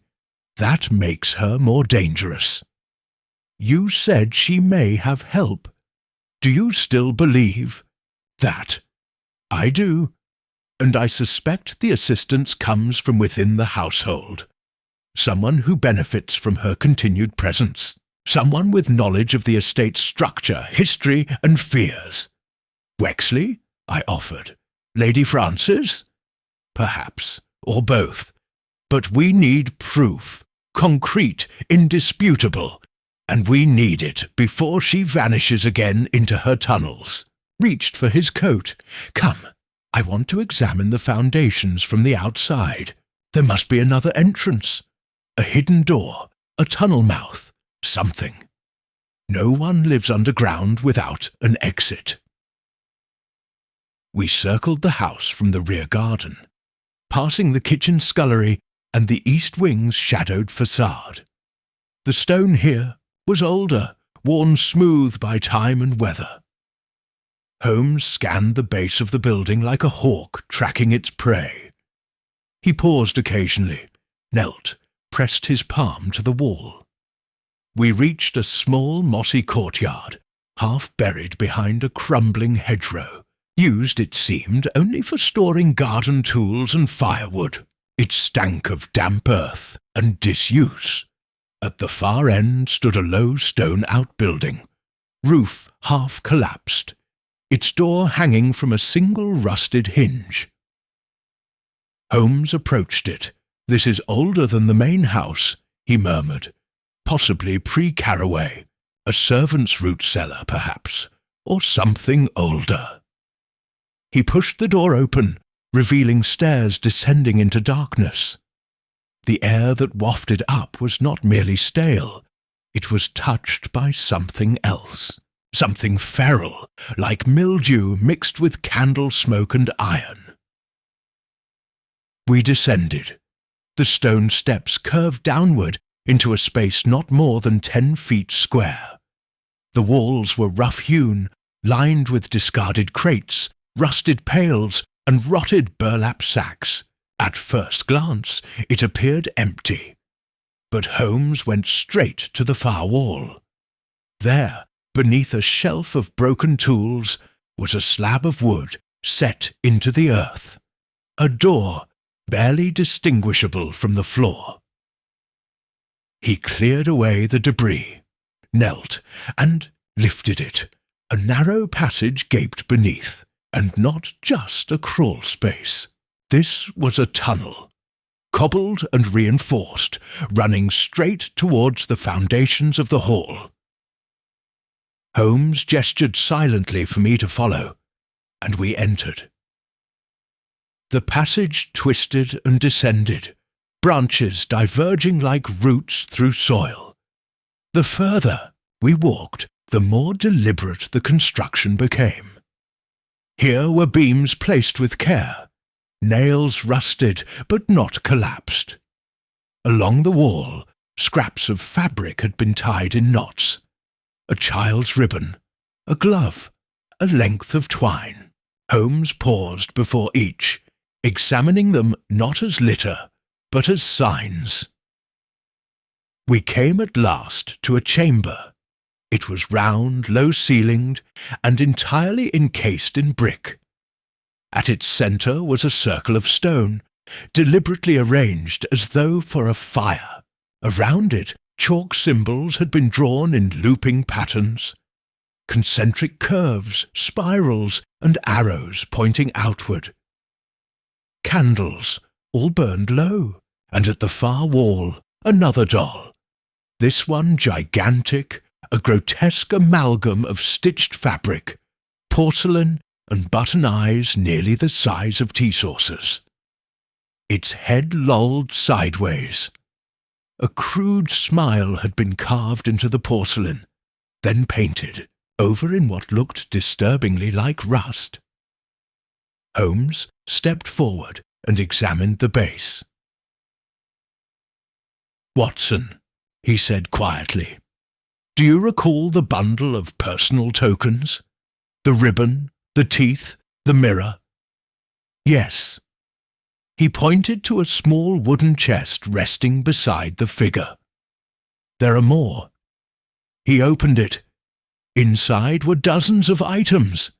Hair, pins, toys, pages from children's books, even a locket with a cracked miniature inside. "They're all from the children," I said, appalled. "Over decades, perhaps." Holmes nodded grimly. Each one a sacrifice in Vignette's mind, each one a binding token to her story. He turned to the wall behind the figure, and found something scrawled there in charcoal. "They never listened, but you listen, you always listen. They never saw, but you see me now." Holmes stared at it for a long moment. "She thinks the house betrayed her," he said, "that she was cast out unjustly. And this is her response, to haunt it from within, a theatre of silence and dolls." We began our retreat. Just as we turned the final bend, Holmes froze and raised a hand. Voices, faint but unmistakable, coming down the tunnel. One male, one female. Holmes pulled me into a side alcove, extinguished the lantern, and motioned for silence. The footsteps grew louder. Then, into view, stepped two figures, Wexley and Lady Frances. The butler held a lantern. Lady Frances was speaking in a low, hurried voice. "I told you she must not act again. Not without my consent. She believes the girl, Markham, is a threat. She is mistaken. Edith knows nothing. But if she tries to harm another child—" "She won't," Wexley said. "Not if we give her what she wants." "And what is that, pray?" Wexley stopped. "To be remembered." Lady Frances exhaled. "So she returns to her rituals." It calms her. They stood silently before the crude shrine, as though paying respects to some ancestral spectre. Holmes gripped my arm. "Do you see it now, Watson?" he whispered. "This is not just guilt. This is complicity." We waited until they left, then slipped back toward the cellar door. When we emerged into the grey morning light, Holmes's expression was colder than I had seen in years. "We have everything," I said. Holmes shook his head. "Not yet." "Then what's left?" He turned to me, his voice low and hard. "Now, Watson, we must provoke the ghost." Chapter 10. The mirror in the attic. It was nearly midday when we returned to the hall, our boots still damp from the sodden earth outside. Holmes remained silent for the better part of an hour after our descent into the tunnels. He sat by the window of our chamber, unmoving, his gaze locked upon the east wing, as if daring the walls themselves to blink. Only when the grandfather clock in the hallway struck 12 did he finally stir. "Watson," he said, "we are in the final act, but the curtain must not fall yet, not until I have gathered every thread. You said we must provoke the ghost." "Yes." Holmes turned from the window. "And to do that, we must stage our own haunting." Before I could question him further, a knock came at the door. It was Lydia. She stood in the threshold with a curious mix of determination and quiet dread. "Mr. Holmes," she said, "there's something I didn't tell you before. I think you ought to see the attic." Holmes's eyes lit. "Indeed? Why now?" She glanced over her shoulder. "Because I went up this morning and found something new. Something that shouldn't be there." The attic was reached by a narrow spiral stair, steep and dust-choked.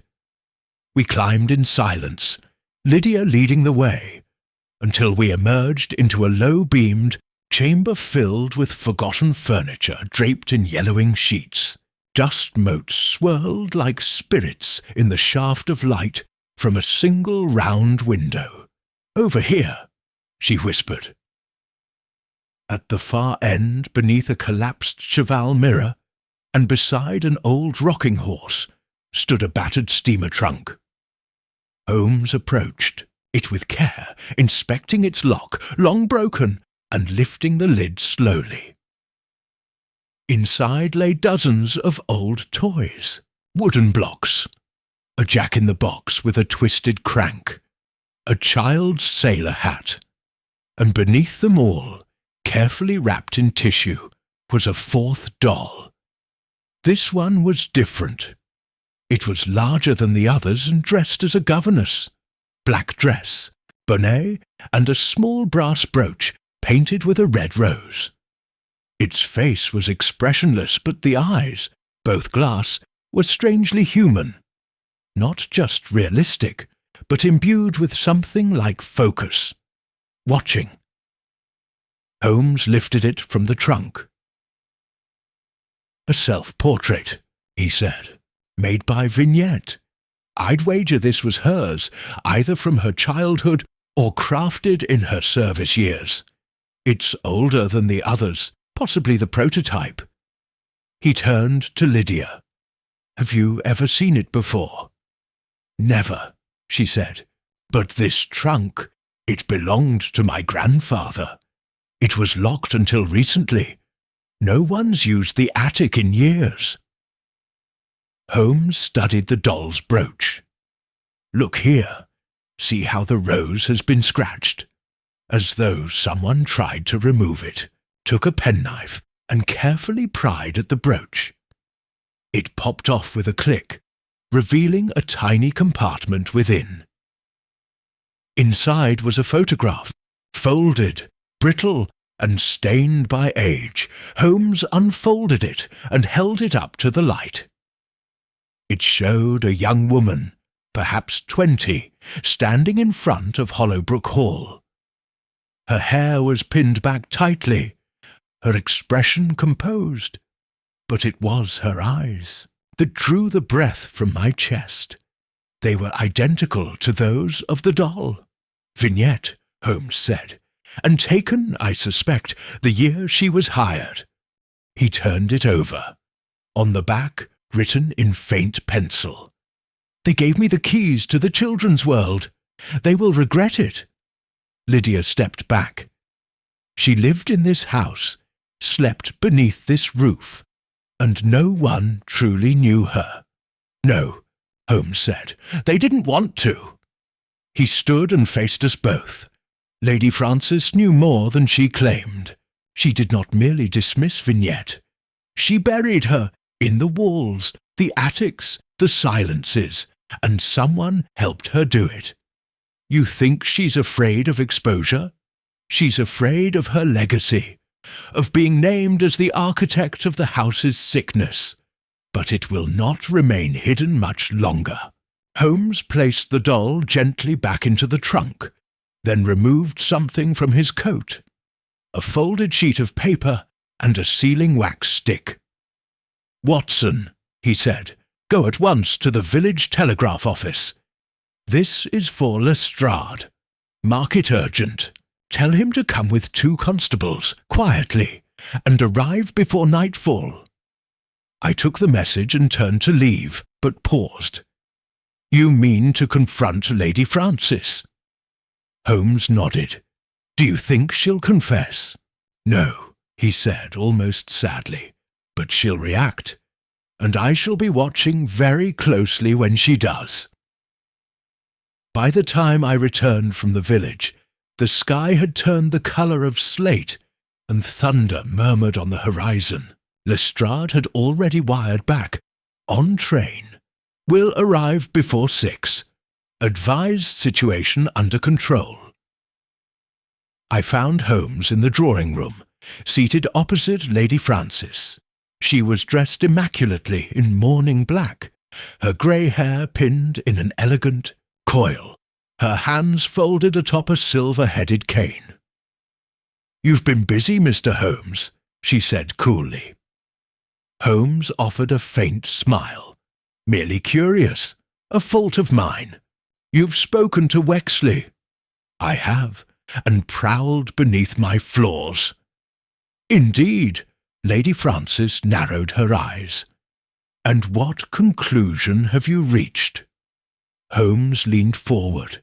"That you did not merely suppress the memory of Isadora, Vignette, you preserved it. You created a place in this house for her to fester." "Why?" Lady Frances did not move, but her knuckles whitened against the cane. "I was protecting the family," she said at last, "by hiding a deranged woman under your own roof. She was not always deranged." Her voice was brittle now. "She was loyal, too loyal. She saw too much. When my son died and left me with 2 children and a crumbling estate, she stayed. Even after she was dismissed publicly, she remained. Because I allowed it. Because she believed the children still needed her." "And you fed that delusion. I fed a woman who had nowhere else to go, who knew things I preferred buried. She asked for little, just a place. She grew quieter over the years, I thought. She was harmless." Holmes stood slowly. "She is not harmless. She is vengeful. And now she is killing in the name of the past." Lady Frances closed her eyes, then ended. Holmes turned away. "I intend to." As he passed me in the hallway, I saw that glint in his eye. the one that meant the trap was being set, not to capture a ghost, but to unmask the final human hand behind it. Chapter 11. The bait is set by. Late afternoon, Hollowbrook Hall had slipped into a peculiar hush, the kind of stillness that arrives before a storm or a reckoning. The wind outside had strengthened, rattling the eaves and moaning through the chimney flues like the distant cry of a restless soul. Within the manor, the candles had been lit early. They threw long, flickering shadows along the corridors, giving the house the air of a stage waiting for its actors to return to their marks. Holmes, however, was anything but still. He moved swiftly from room to room with methodical intensity, giving quiet instructions to Wexley, inspecting locks, testing creaking floorboards, occasionally glancing at his pocket watch as though measuring each moment with deliberate calculation. "Lestrade will be here within the hour," I said, watching him wind a piece of twine around the handle of a cabinet in the main hall. Holmes nodded without looking up. "Excellent. Timing is everything. Tonight, Watson, we bring the illusion to its final crescendo." "You mean to confront Vignette?" "I mean to draw her, and more importantly, her enabler. And for that, we must lure the phantom with a promise. She cannot resist." He rose and crossed to a narrow table beneath one of the ancestral portraits. There, resting atop a black cloth, was the governess doll, the self-portrait of Isidora Vignette discovered in the attic. Holmes had positioned it upright, eyes fixed on the centre of the room, as if silently judging those who passed before it. "She has always believed herself unseen," Holmes said quietly. "An invisible guardian, exiled but omnipresent. The dolls were her voice.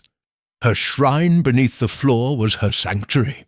But she has remained active for a reason, because someone, somewhere, continues to validate her purpose. You still believe she's being guided?" "No, I believe she's being used." He turned toward me. "Tonight, Watson, I am going to give her the illusion of exposure. I will place this doll, the one she thought was lost, at the centre of the great hall, and with it a written confession, not from her, but from someone else, someone close, someone she believes betrayed her. Lady Francis? She is the logical choice. But I suspect she is not the only one Vignette watches. Our bait must be precise, painful, personal." Holmes retrieved a folded sheet of parchment from his coat pocket. "I have written a false confession, ostensibly from Lady Francis, admitting she had Vignette confined, lied to the family, and ultimately attempted to have her removed once and for all. It ends with an apology and an invitation. An invitation to return to the drawing room. Tonight, alone, to be heard at last." I stared at him. "You mean to trap her in the house's heart?" "Precisely. She believes the dolls. Speak for the children.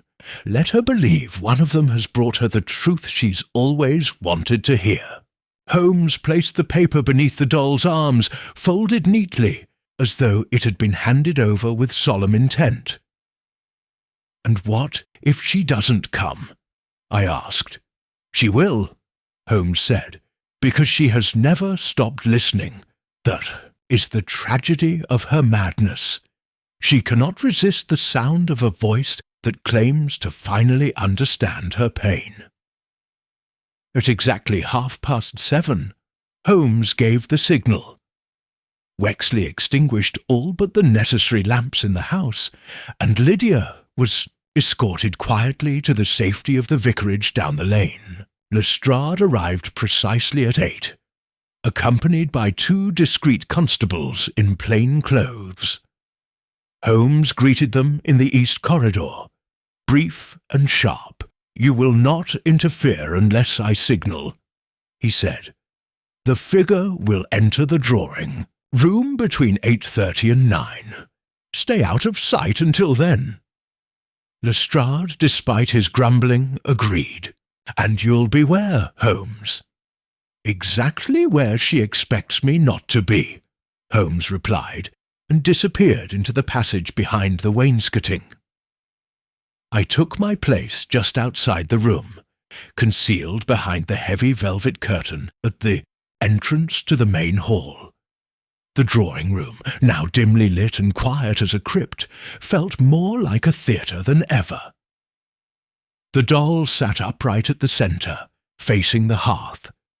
The folded confession lay in its lap.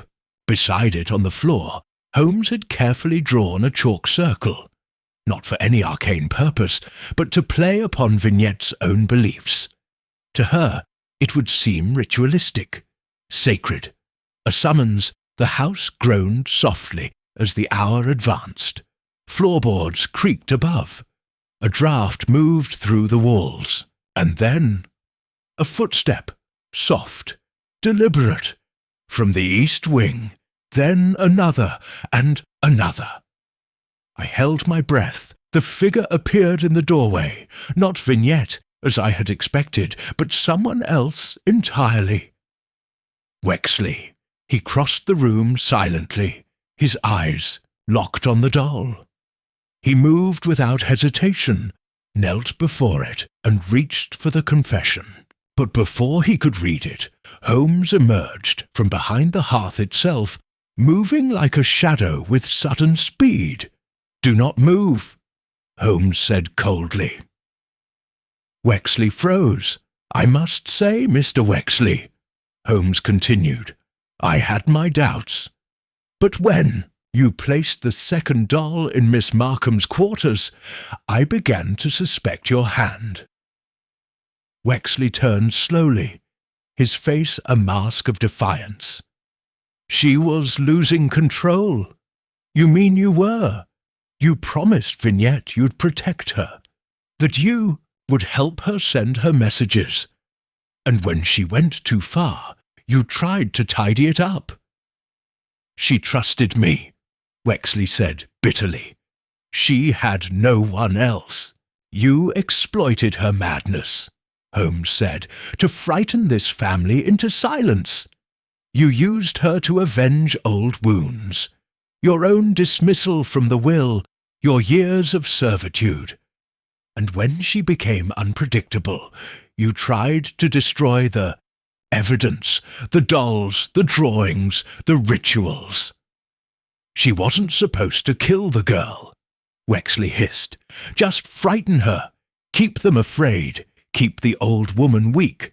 I had to inherit something after 30 years. "And instead," Holmes replied, "you created a monster who no longer obeys you." A sound came from the hallway then, a rasping, scraping shuffle. We turned. There, at the threshold, stood Isidora Vignette. She was hunched, cloaked in layers of shawls and threadbare wool. Her hair hung in tangled cords. Her eyes, they were unblinking, hollow, yet strangely clear. She looked from the doll to Wexley to Holmes. "You lied," she said softly. "You lied to me."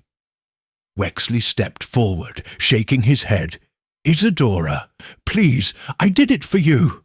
"No," she whispered. "You did it for you." She turned to Holmes. "You see now." "I do," he said gently. She stepped into the room, and the house seemed to hold its breath.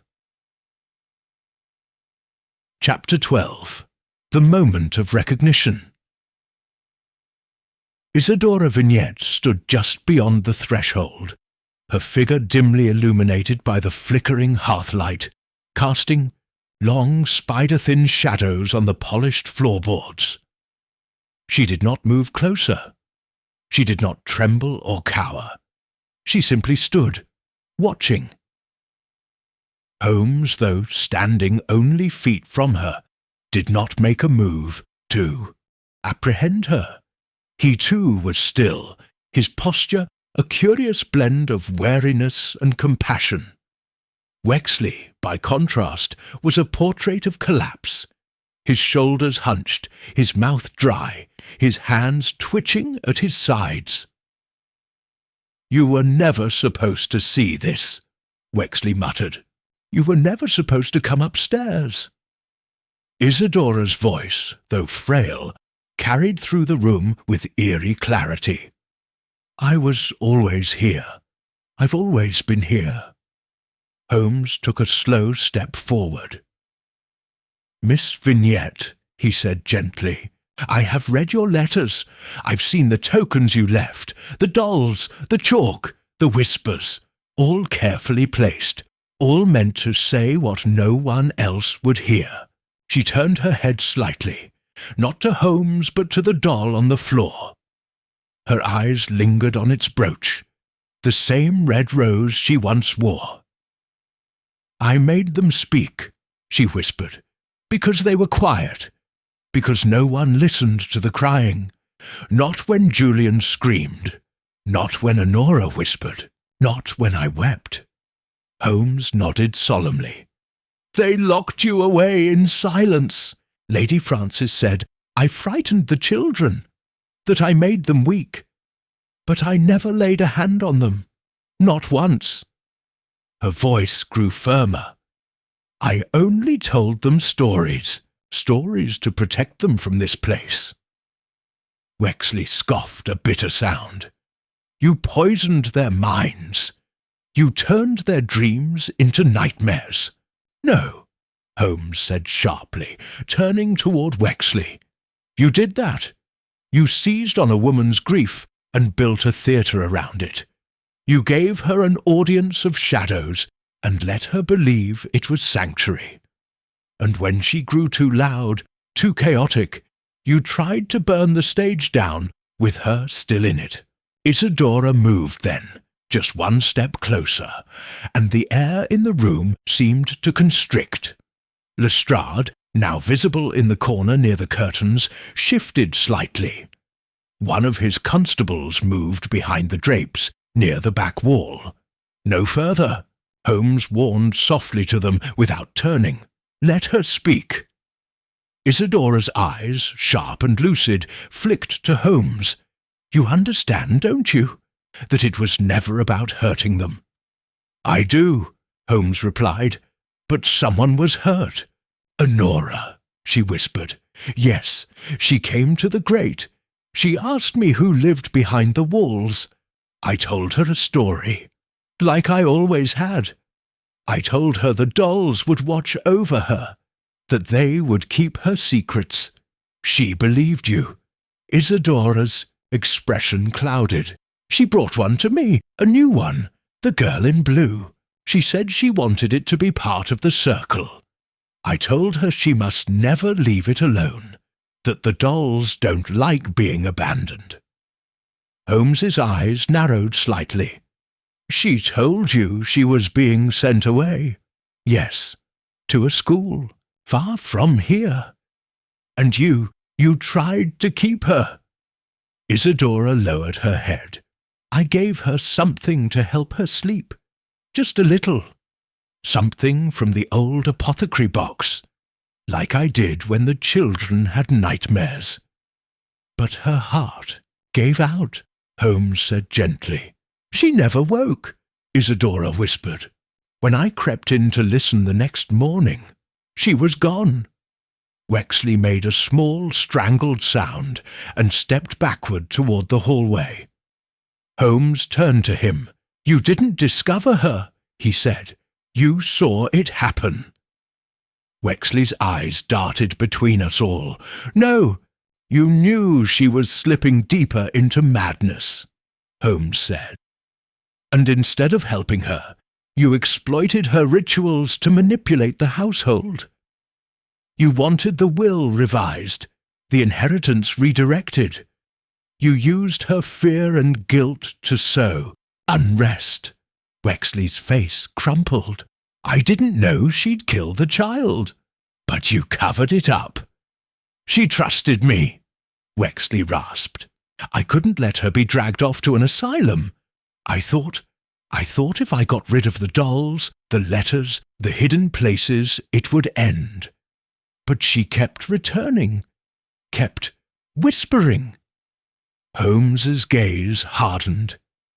Because you never truly silenced her. A beat passed. Then Isadora spoke again. Julian was the first, she said. He found the dolls, played games. He told the others I was mad. He said I was trying to curse him. But I wasn't. I was only trying to make them listen. You frightened him, Holmes said, and then he was sent away. He drowned, she said simply, but not by your hand. She did not answer. Holmes stepped toward her carefully. Miss Vignette, there is no further stage for your story. The house will no longer keep your secrets, nor Wexley's. The truth will live in the daylight now.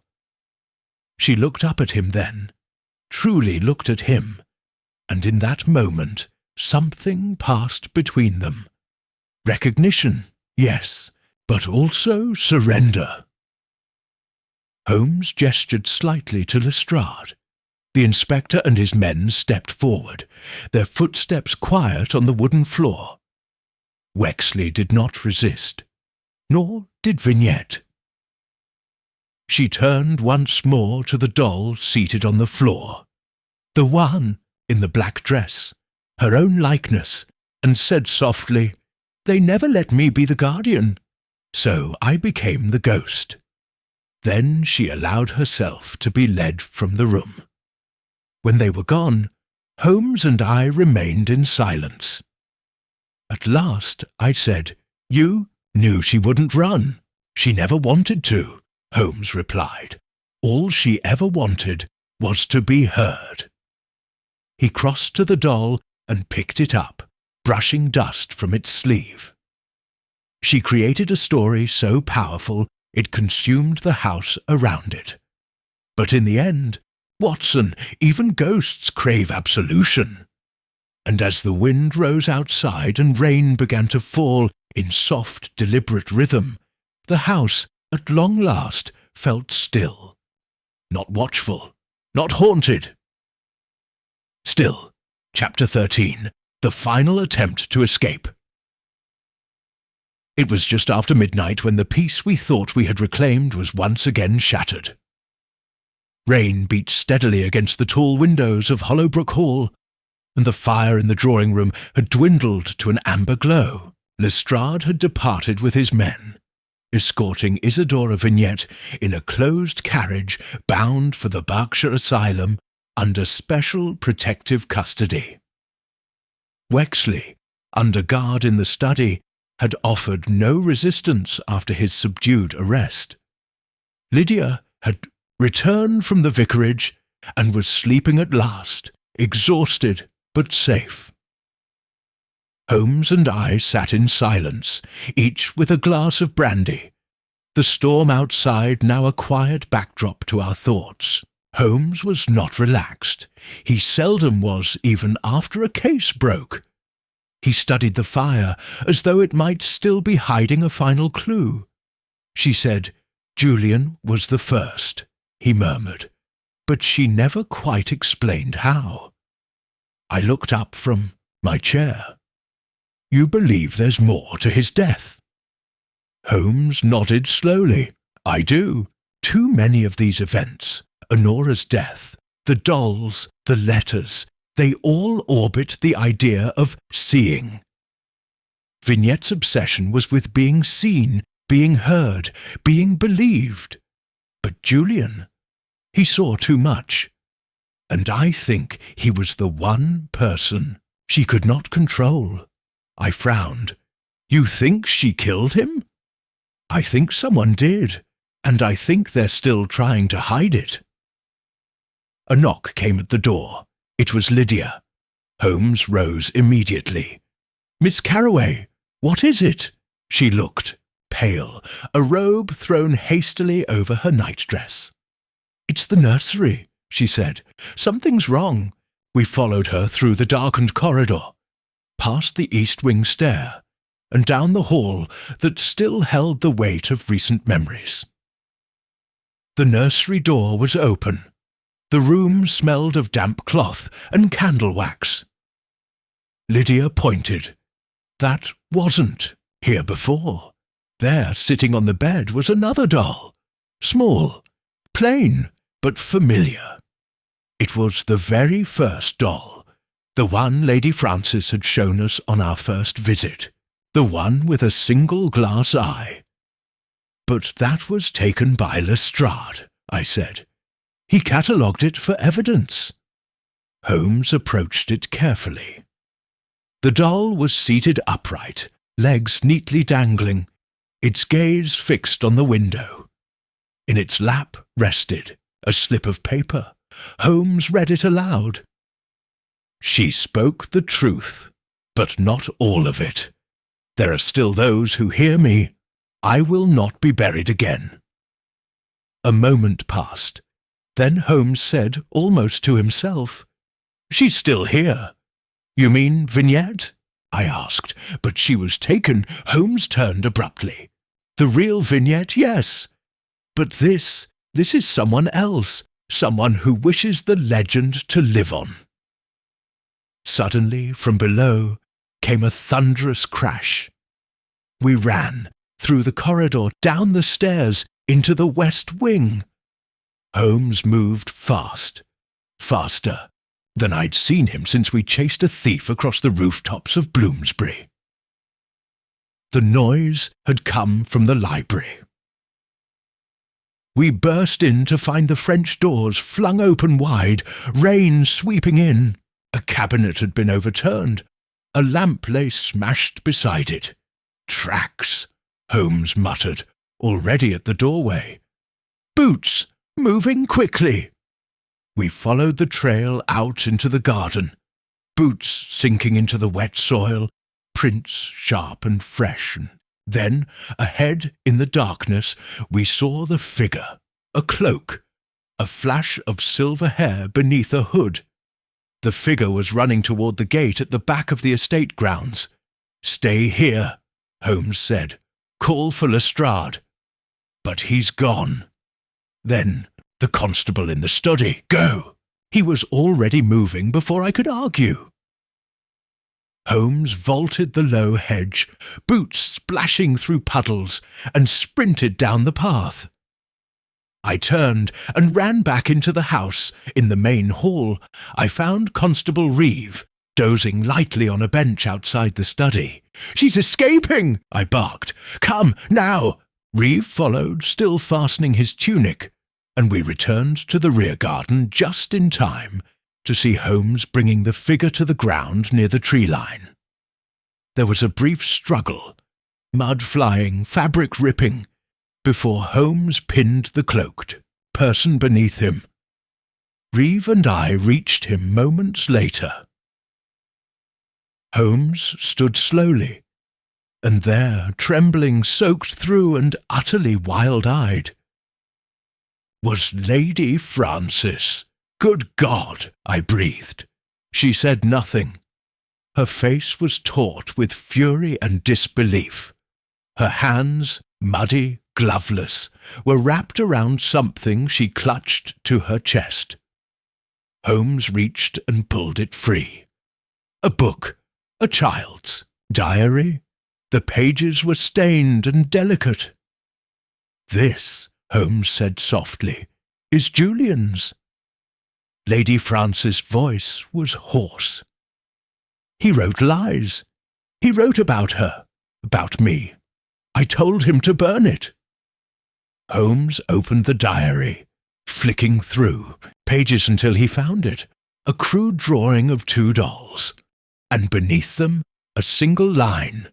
She watches, but Mother told me to say nothing. Holmes closed the book gently. You buried one secret under the floorboards, he said. and tried to burn the other in the garden. But neither stayed buried. Lady Frances, ghosts rarely do.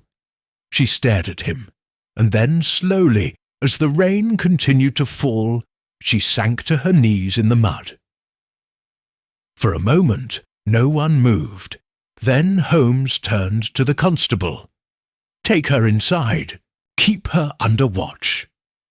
As Reeve led her away, Holmes remained still, his coat dripping, his gaze distant. I stepped beside him.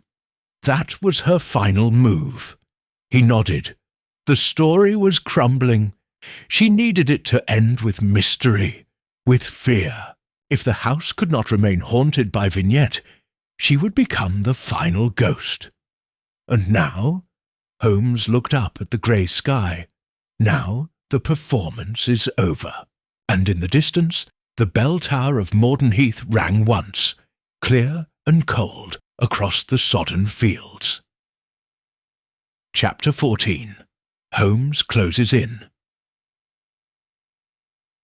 The final clue, revealed by dawn, Hollowbrook Hall had taken on the hollow quiet of a stage after curtain fall. Rain had ceased, leaving the moors slick and glistening beneath a bruised sky. Inside, the rooms were still, as though even the walls were exhausted. Only the cawing of distant rooks broke the hush. Lady Frances Carroway had been confined under, guard in her personal chambers, the key removed and the windows latched. Holmes had insisted she not be moved until Lestrade's return. For now she was silent, neither denying nor admitting anything further, her aristocratic poise finally shattered.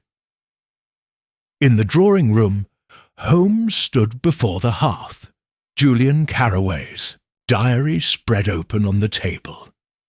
I watched him from the settee as he pored over the remaining pages with clinical precision, his brows drawn close, eyes scanning every scrawl with the focus of a man counting threads in a tapestry. "What are you looking for?" I asked, still reeling from the night's revelation. "The final omission," Holmes murmured, something neither Vignette nor Lady Frances wanted recorded, but which Julian, in his childlike way, could not help revealing. He turned a page. "Look here," he said, pointing. "This entry is dated just 2 weeks before Julian was sent away.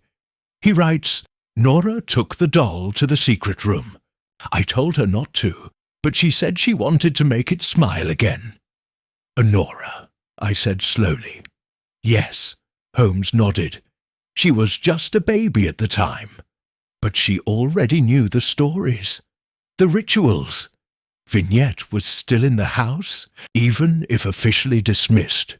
He moved to another page. The voice told Nora about the broken eye. She cried, said she heard it behind the mirror. Holmes tapped the line with a finger. "Watson, do you recall what stood across from the bed in the nursery?"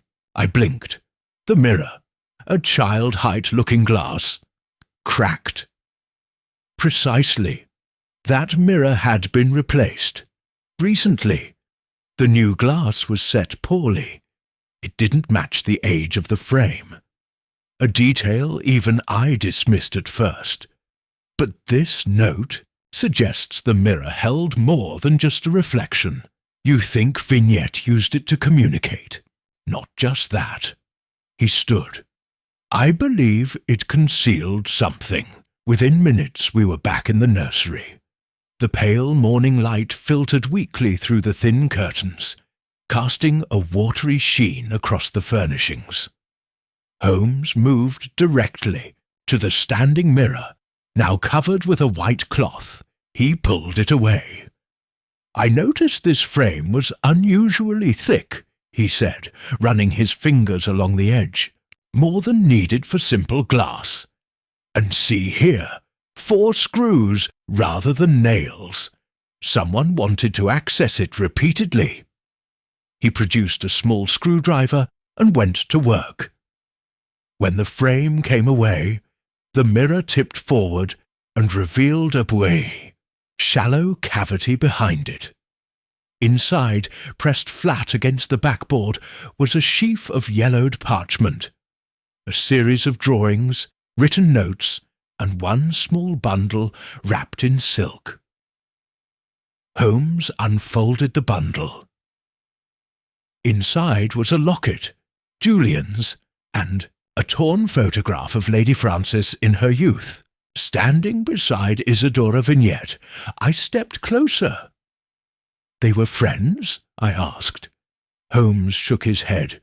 No, this was more. He lifted one of the drawings, an ink sketch of the hall with a red X marked over the nursery. Vignette believed that room was sacred.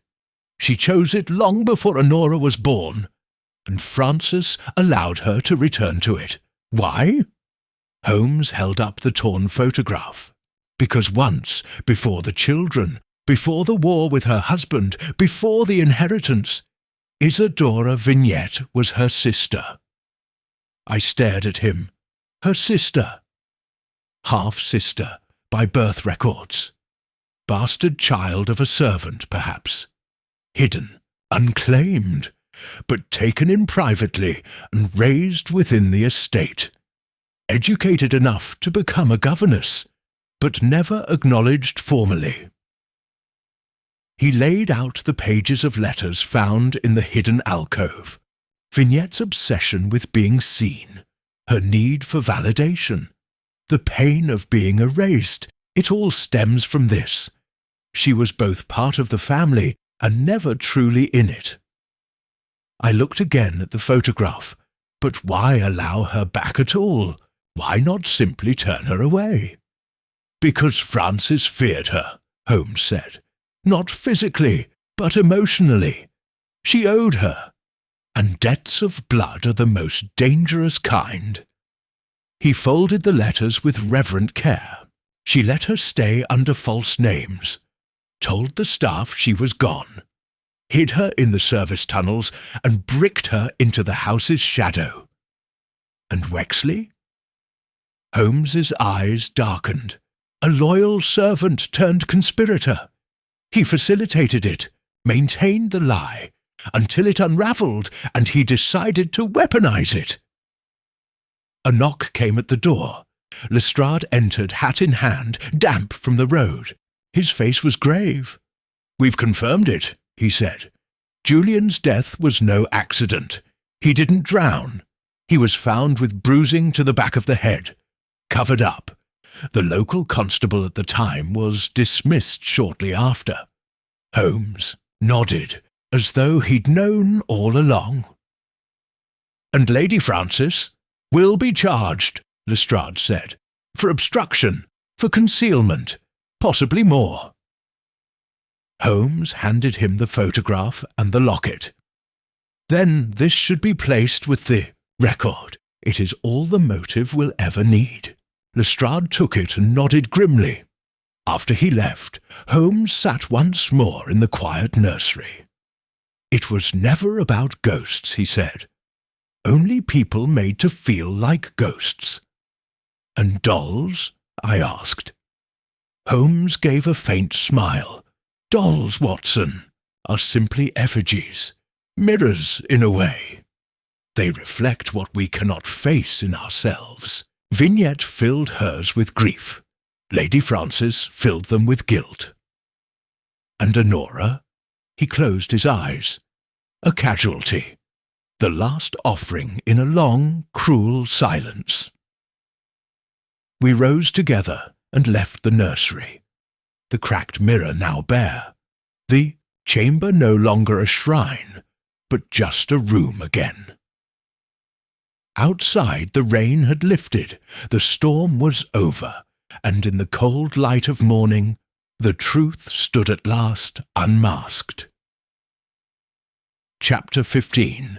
The final gathering that evening, with the storm cleared and Hollowbrook Hall exhaling the last of its secrets, Holmes made one final request, that all remaining members of the household be gathered in the drawing room for a concluding meeting, not merely for the sake of formality, but, as I later understood, for clarity, closure, and the delicate art of revelation that only Sherlock Holmes could render so precisely. It was a strange assembly. Lydia sat closest to the hearth, her face pale but steady. The events of the past days had stripped away the last remnants of childhood from her expression. In their place now stood something harder, wiser.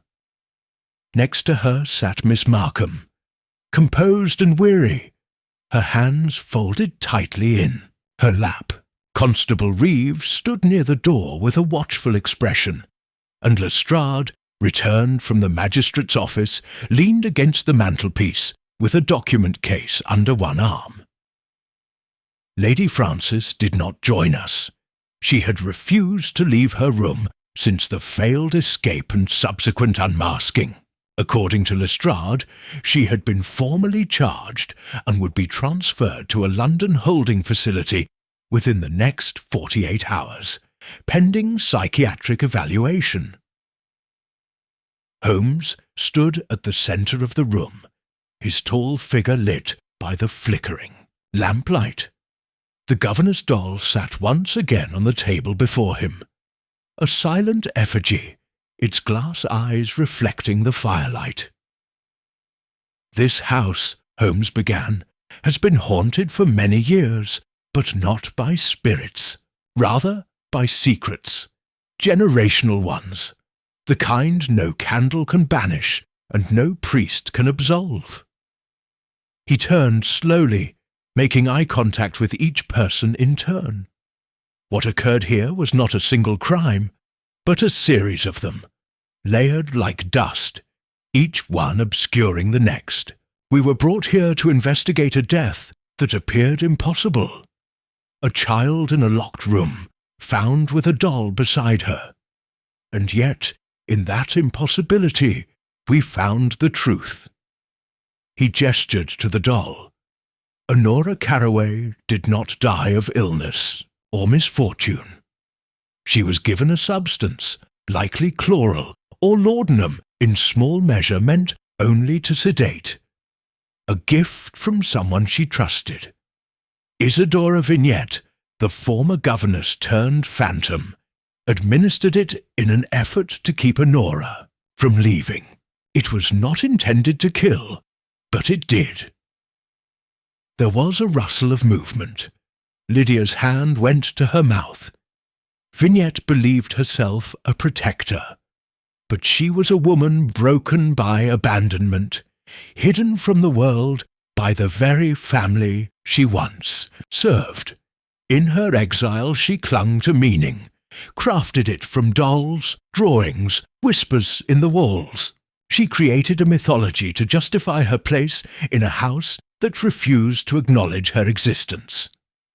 Holmes paused, allowing the room to breathe. But she did not act alone. His gaze shifted to Reeve, who stepped forward, placing a small parcel of documents on the table. Wexley, the butler, was her enabler. For decades he managed the house and manipulated its inner workings, shielding Vignette's presence in exchange for her loyalty, and later her usefulness. When she grew unpredictable, he sought to silence her. He planted evidence, staged threats, and burned items that might expose his role. Miss Markham let out a faint gasp. Holmes continued. And then, finally, Lady Frances. She was not merely complicit. She was the architect of silence. Isadorum. Vignette was her half-sister, illegitimate, unacknowledged. She grew up in the shadows of privilege, educated just enough to serve, but never enough to belong. Frances used her when it suited her, then cast her aside when appearances required it. And yet she never truly let her go. He lifted the torn photograph from the folder. Lady Francis and Vignette, side by side, 20 years younger. Out of guilt, perhaps, she allowed her to remain in secret. But when Julian, her grandson, began to write about Vignette's presence, when he saw too much, he became a threat. His death, though ruled accidental, bore marks of violence, and it was Lady Francis who ensured the report vanished. Lydia's voice, low and shaken, broke the silence. She let a child die. 2. Holmes turned to her gently. She let a lie live. The deaths came later, as consequences, not choices. But the guilt, Miss Carroway, was always her own. He let the words settle. Then Holmes reached into his coat and drew out the diary of Julian Carroway. It was this, he said, that told the real story, not in declarations or confessions, but in observations. Children write with the honesty adults learn to forget, and in his pages we found what no adult had the courage to name. He placed it on the table beside the doll. Tonight we close the story. The law will see to Wexley. Lady Francis will stand trial. Vignette will be cared for as she should have been long ago. And this house, this beautiful decaying stage, will at last be silent. Holmes bowed his head for a moment. Whether in respect or exhaustion, I could not say. Afterward, the room remained still for several seconds, as if even the walls were hesitant to believe what they'd heard. Then Lestrade spoke. "We'll begin the formal statements in the morning. For now, I believe the ghosts have had their say." Lydia stood slowly, her eyes shining. "Thank you, Mr. Holmes," she whispered, "for seeing the truth. For seeing her." Holmes gave a nod, no more than that. As the room emptied and the fire sank into embers, Holmes lingered near the doll, watching its unblinking eyes. "They always watch," he said softly. "But never speak," I replied. "Not aloud," he agreed. "But in the end, Watson, the silence is where the truth waits." And with that, he turned away. The case of the glass-eyed doll was over. But in that haunted, grieving house, we had not merely solved a mystery, we had exhumed one. And in the stillness that followed, even the wind seemed to step back. Chapter 16. The Reveal. Holmes breaks down. The crime. It was the following morning when Holmes requested one final audience in the library. A formal presentation of his findings. This was no idle flourish. He had learned, perhaps by necessity, that truth is rarely enough, unless it is performed, structured, laid bare, like the anatomy of a crime. And in that regard, he remained the consummate surgeon of logic. The surviving members of the household gathered once more. Lydia, wrapped in a heavy shawl but standing tall, sat at the long oak table.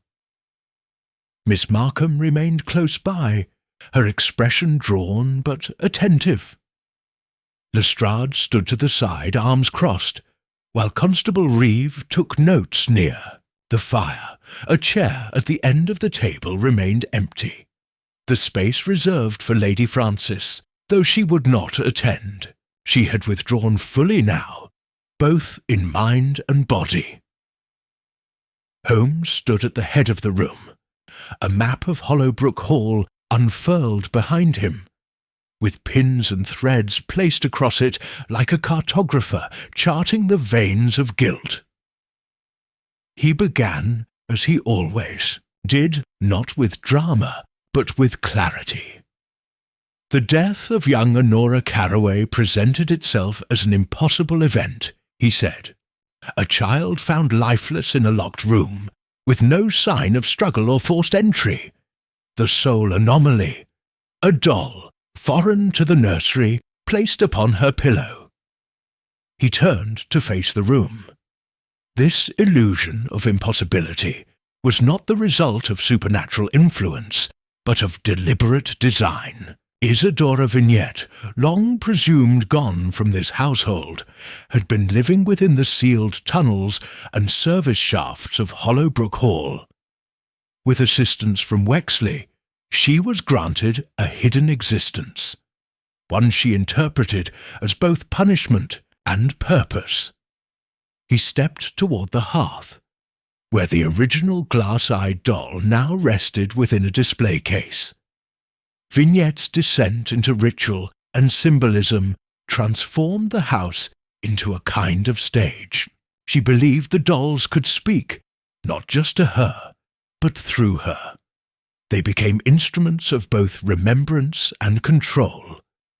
When Honora discovered her presence, perhaps through whispers, perhaps through the tunnel grate, Vignette saw an opportunity. She intended not to harm, but to keep. Holmes lifted Julian's diary and placed it gently on the table.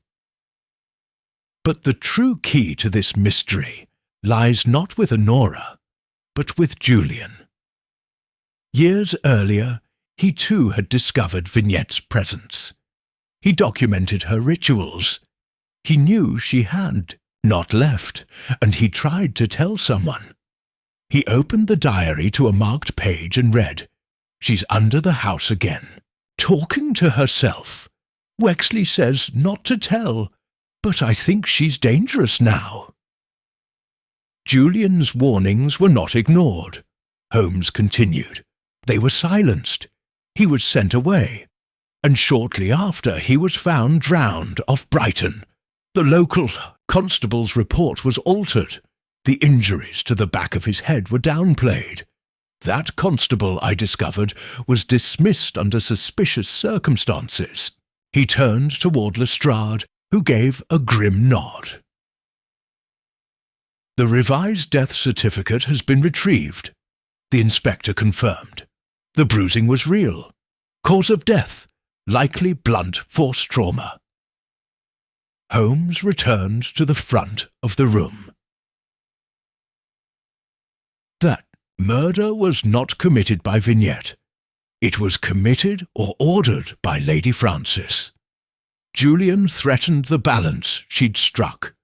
The balance of inheritance, secrecy, and reputation. She could not afford to lose control of her story. Holmes's tone darkened as he continued. When Honora, years later, began showing signs of curiosity, asking questions, drawing strange figures, it triggered the same cycle.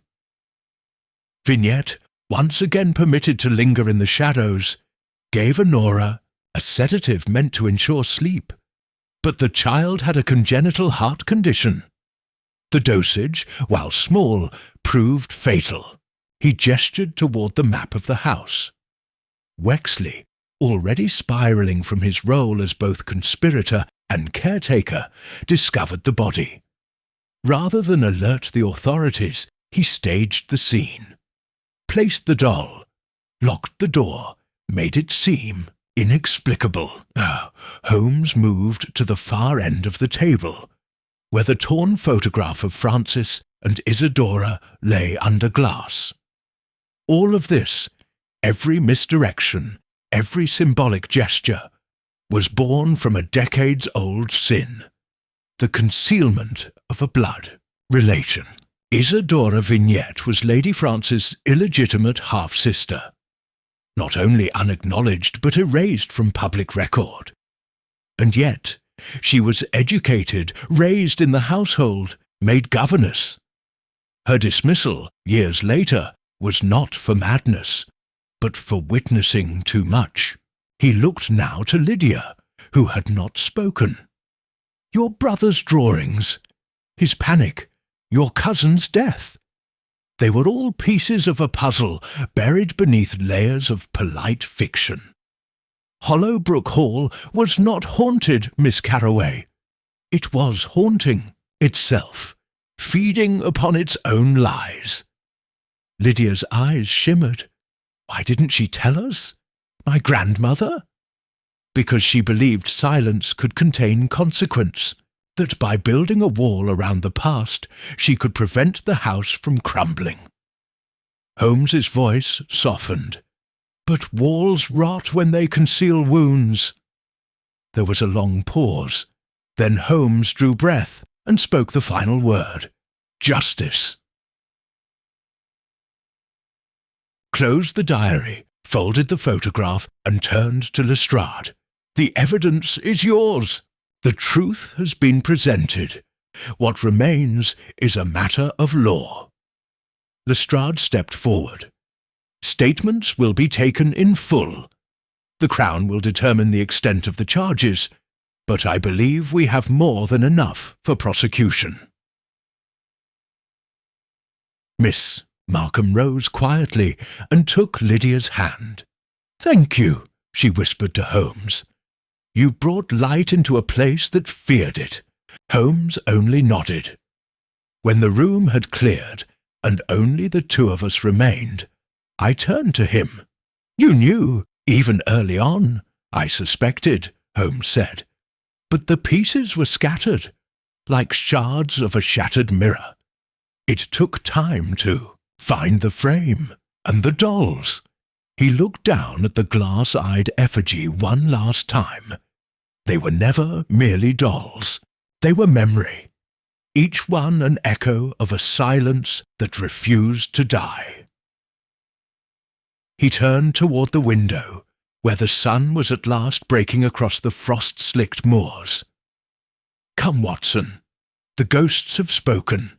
Let us return to London, where the living still tell their lies in daylight." And with that, he took up his coat, his cane, and his notebook, and left the haunted house behind him. Chapter 17. Outcome and Justice. The carriage rattled away from Hollowbrook Hall, the once mighty estate now shrouded in mist and memories. As the wheels traced a familiar path through the Berkshire countryside, Holmes sat beside me in the dim interior, his gaze distant yet alert. The house and its dark secrets had been left behind, but the echoes of the case lingered like the fading scent of rain on damp stone. The events that followed unfolded with a swift, sombre justice. Lady Frances Carroway was taken into custody, formally charged with concealment of evidence, manslaughter in the case of Honora, and complicity in the suppression of truth regarding Julian's death. Wexley, whose loyalty had twisted into a weapon, faced charges for his active role in the conspiracy and obstruction of justice. Isadora Vignette was committed to a reputable asylum in London, where she received care and attention, long overdue. Her mind fragile yet serene at last, unburdened from the shadows of her concealed past. Lydia, burdened by grief but resolute, took control of her family's affairs. Her strength during the trial was remarkable, a beacon of grace amid the storm. Miss Markham returned to teaching, her testimony vital in unravelling the threads that had ensnared them all. Lestrade, as ever, took official credit for the case, though Holmes and I knew the truth. The great detective's role, as always, was that of a quiet architect, building the case from observation and logic, leaving the law to enact its own form of reckoning. One afternoon in London, as the trial neared its conclusion, I found Holmes in our Baker Street sitting room, the afternoon light filtering softly through the windows. He was absorbed in his usual methodical note-taking, though his demeanour was more reflective than usual. "Holmes," I said, settling into my chair, "do you think justice has truly been served?" He paused, setting down his pen. "Justice, Watson, is rarely a perfect instrument. It is forged in the imperfect hands of men, flawed, fallible, but striving none the less." He tapped a finger on the armrest thoughtfully. "In this case, the truth was buried beneath decades of silence and deceit. We exhumed it with care, piece by piece. That is all one can ask." "And the children?" Holmes's gaze softened. "Their memories are honoured now, not in whispered fear, but in sober remembrance." A pause. "Watson, do you recall the dolls?" "Nodded. They were symbols, tokens of loss, love, and regret. We tend to dismiss such objects as mere trinkets, but they carry the weight of human emotion. They hold the shadows of those who made them, and the hopes of those who treasured them." He looked out the window toward the bustling London streets below. Hollowbrook Hall was haunted not by spirits, but by the weight of family secrets, secrets that twisted minds and broke hearts. Our task was to shine a light where there was, darkness to listen where there was silence. I smiled, "And you did it, as always, with your unparalleled intellect." Holmes chuckled softly. "Elementary, my dear Watson." The case of the glass-eyed doll was closed, yet its lessons endured, reminders of the fragility of truth, the shadows cast by silence, and the enduring power of observation and reason. As the evening deepened, we sat together by the fire, the city's hum a distant murmur. The mystery had passed, but the partnership, the pursuit of justice through deduction, was eternal, and for that I remained ever grateful. Chapter 18. Holmes's Final Reflection. The case of the glass-eyed doll had drawn to its close, leaving behind a trail of truths laid bare and shadows dispelled. Hollowbrook Hall, once a labyrinth of secrets and whispered fears, now stood quiet in the light of exposure, its ghosts finally laid to rest, not by supernatural means, but by the steady hand of reason and justice. In the familiar warmth of our Baker Street sitting room, Holmes sat opposite me, his gaze steady and reflective. The familiar glow of the hearth flickered across his thoughtful features, and in his hand he toyed absent-mindedly with a small porcelain doll, a replica of the one that had set our journey in motion. "Watson," he began, voice low and contemplative. This case was more than a mere puzzle of locked doors and missing eyes. It was a study in human nature, the desperate need to be seen, to be heard, and the destructive power of silence. He leaned forward, his keen eyes meeting mine. Isadora Vignette was not a monster. She was a woman crushed by circumstance and secrecy, driven to madness by neglect and betrayal. Lady Frances, though complicit, was herself a prisoner of societal expectations and fear, and Wexley, an enabler blinded by loyalty and greed. Holmes set down the doll gently. The dolls were symbols, Watson, tokens crafted from pain and hope, used as instruments in a tragic drama. They served as mirrors reflecting the fractures within that family. He paused, a faint smile touching his lips. Yet, as always, the truth, however uncomfortable, is elemental.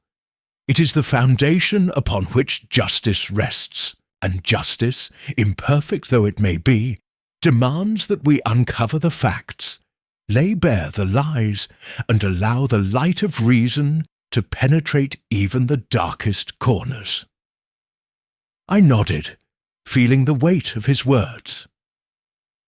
Holmes rose and moved toward the window, looking out over the bustling street below. Cases such as this remind us that the greatest mysteries are not those of locked rooms or vanished jewels, but those of the human heart. And it is our duty as observers and seekers of truth to listen closely, to see clearly, and to judge fairly. He turned back to me with a sparkle in his eye.